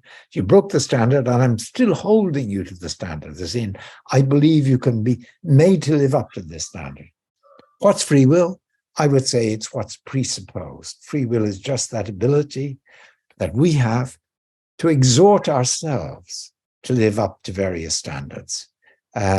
And it's what we experience in ourselves when we know we're weak of will. Free will comes in degrees, and you get it the more, so to speak, ethically you've developed in order to be able to live up to your resolutions to yourself. The more powerful you become as a self-exhorter. That's what free will is, on my way of reckoning. And now this story, of course, makes sense of free will naturalistically, It's going to be one of the many byproducts of being a linguistic species. Homo sapiens is Homo sapiens because, in the first place, he or she is Homo loquens, the speaking human. Very interesting. So, yeah, that's good because you clarified there at the end. So your commitment to naturalism is not contradicted then by this ability to do otherwise, if you like, either by our own self-promptings or the promptings of others, which are in line with these norms, which we've implicitly or explicitly signed ourselves up to. Exactly. That's the way I think of it, yes. And it's a naturalistic story. So even though, maybe at a certain level, there's a certain determinism, but when I'm exhorting you, I'm part of that causal network, And when I take you to be I know there are these causal networks that you exist among, but, people talk about, are you a compatibilist or an incompatibilist about free will? Do you think it's compatible, your theory of free will, with determinism? I say about my theory, or this view, it's not my theory, in fact, it's shared very deeply with Tori McGeer, is that it is compatibilist in the sense that what you ascribe to another human being is a capacity they can have, right, of self-exhortation, consistently with determinism at lower orders of description holding in the world. They're part of a social network, of causal network that's supervenient, grounded in that deterministic structure. But I'm not a conceptual compatibilist. People don't often make this distinction. I don't think that the concept of free will would be available to the Martian who knew all of the physics of our world and was observing us. I mean, that Martian might be able to explain what we do in terms of physics ultimately and brute causes, but might never understand our concept of free will. It's like the color of something is a function of our particular sensory makeup, and animals see different colors, you know. I think free will is it's visible only to those like us who occupy this network of mutual relationship that we exist in. And again, we're back to that theme of holism. Yes. I think we learn to become creatures of free will. We learn, I think, to become thinking and human creatures only in virtue of that social relationship with others. We develop these social skills of making assertions and interiorize it as a mental skill of judgment. We learn the social skill of holding others responsible and interiorize it as a skill of holding ourselves responsible. We ascribe free will to others, as in the power of self-exaltation, and we see it in ourselves. It's that sort of social to psychological move. It at all of these 6 levels is what I try to trace. Very good. Thank you for that, Philip. That you really flesh out that book very well, and we look forward to seeing those lectures published. We're going to draw to a close now, and I'm going to finish with just 2 questions. One that I'm particularly interested in. I mean, I wonder how you have balanced this very busy life as a professional philosopher, moving between Princeton and Australia, and then many other places you go to, with being a husband and a father. I see. Well, my first wife, Eileen McNally, we very amicably separated and divorced about 2000. And I very soon afterwards met my second wife, Victoria McGeer. And I should say, Eileen and I had 2 children, 2 sons, Rory and Owen. Both did philosophy in university, but both went other ways.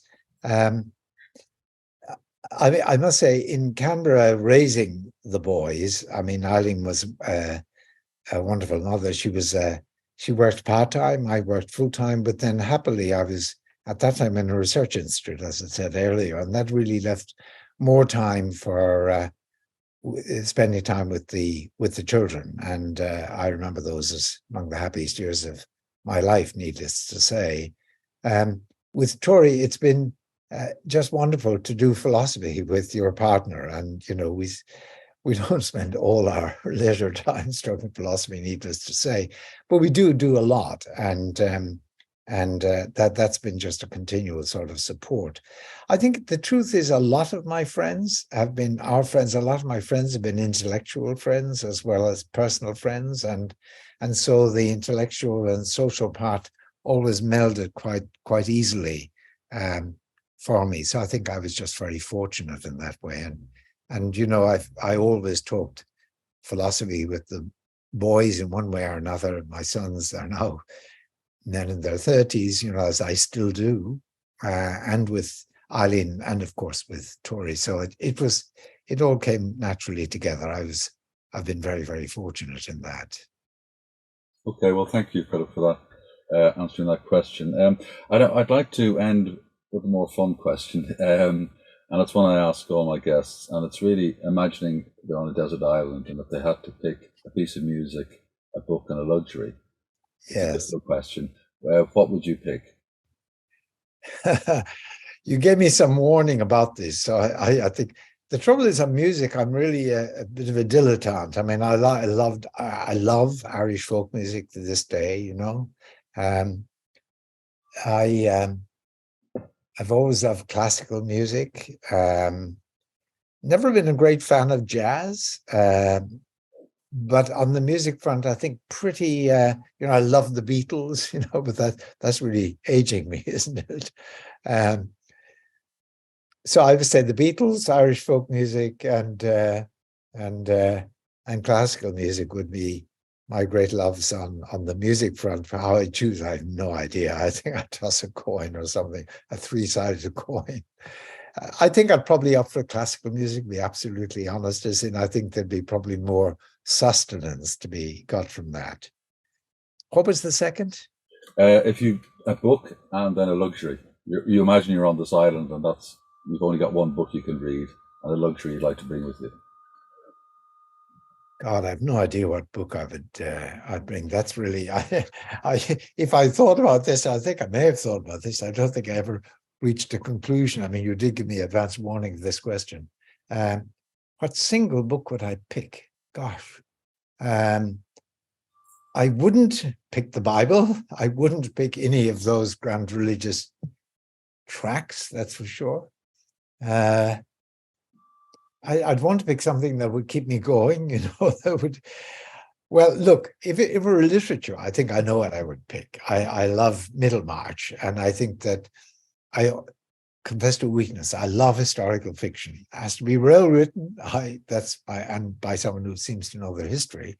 I do try to check on that, but I love something that's both literature, but brings you back to a wholly different period. And maybe that's why counterfactual genealogy applies to me. I think it's such a wonderful challenge to the imagination, and I find historical fiction. I think but one book, that's very difficult, Johnny. I mean, so okay, I'd opt for Middlemarch.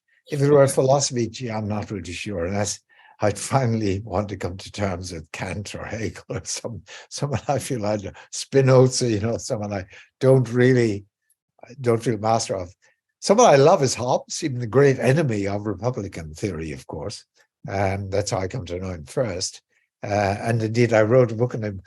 When I knew Quentin and Richard way back in Cambridge and Chris MacLeod, I decided then I wasn't going to do the sort of thing they did, although it was wonderful contextual history, because it seemed to read too many things that the greats had read and things that those people had read and so on. And I just couldn't see myself doing that.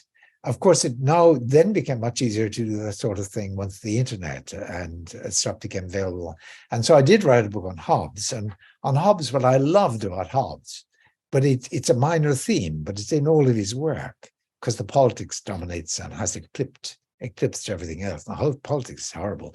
But is this view that basically human beings are the way they are because of language, that he thinks of speech as the great invention, greater than printing, greater than writing, which was greater than printing. But speech is the invention, as he puts it, that transformed its own inventors, And I think that really mattered to me a lot. So that little book I wrote, Made with Words, on Hobbes, is really antecedes in a way the book I'm going to try to write. I've actually a version of it already written on When Minds Speak, but I'm taking too long. Last on the object. Now I did think about this, and I know exactly what luxury I would take.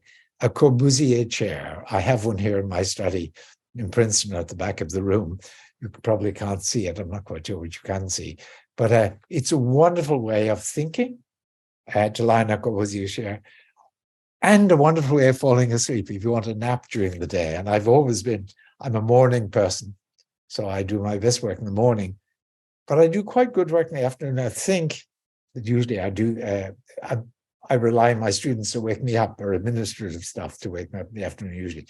But if I'm doing intellectual work in the afternoon, like writing, my own private, like writing or preparing a lecture, whatever, I'll take a nap on the Corbusier chair for about half an hour, and afternoon becomes a new morning, But definitely that's what I would take, the Corbusier chair, with Middlemarch to one side, and classical music to the other. But I would not be happy if I were on my own. I'm an essentially social creature, I think. Okay, well, Philip, thank you very much. I shall give you all those for your desert island, and I would like to thank you again for being a guest on my program. It's been really great talking to you, so thank you very much. That's a real privilege to be here. Thank you, Johnny.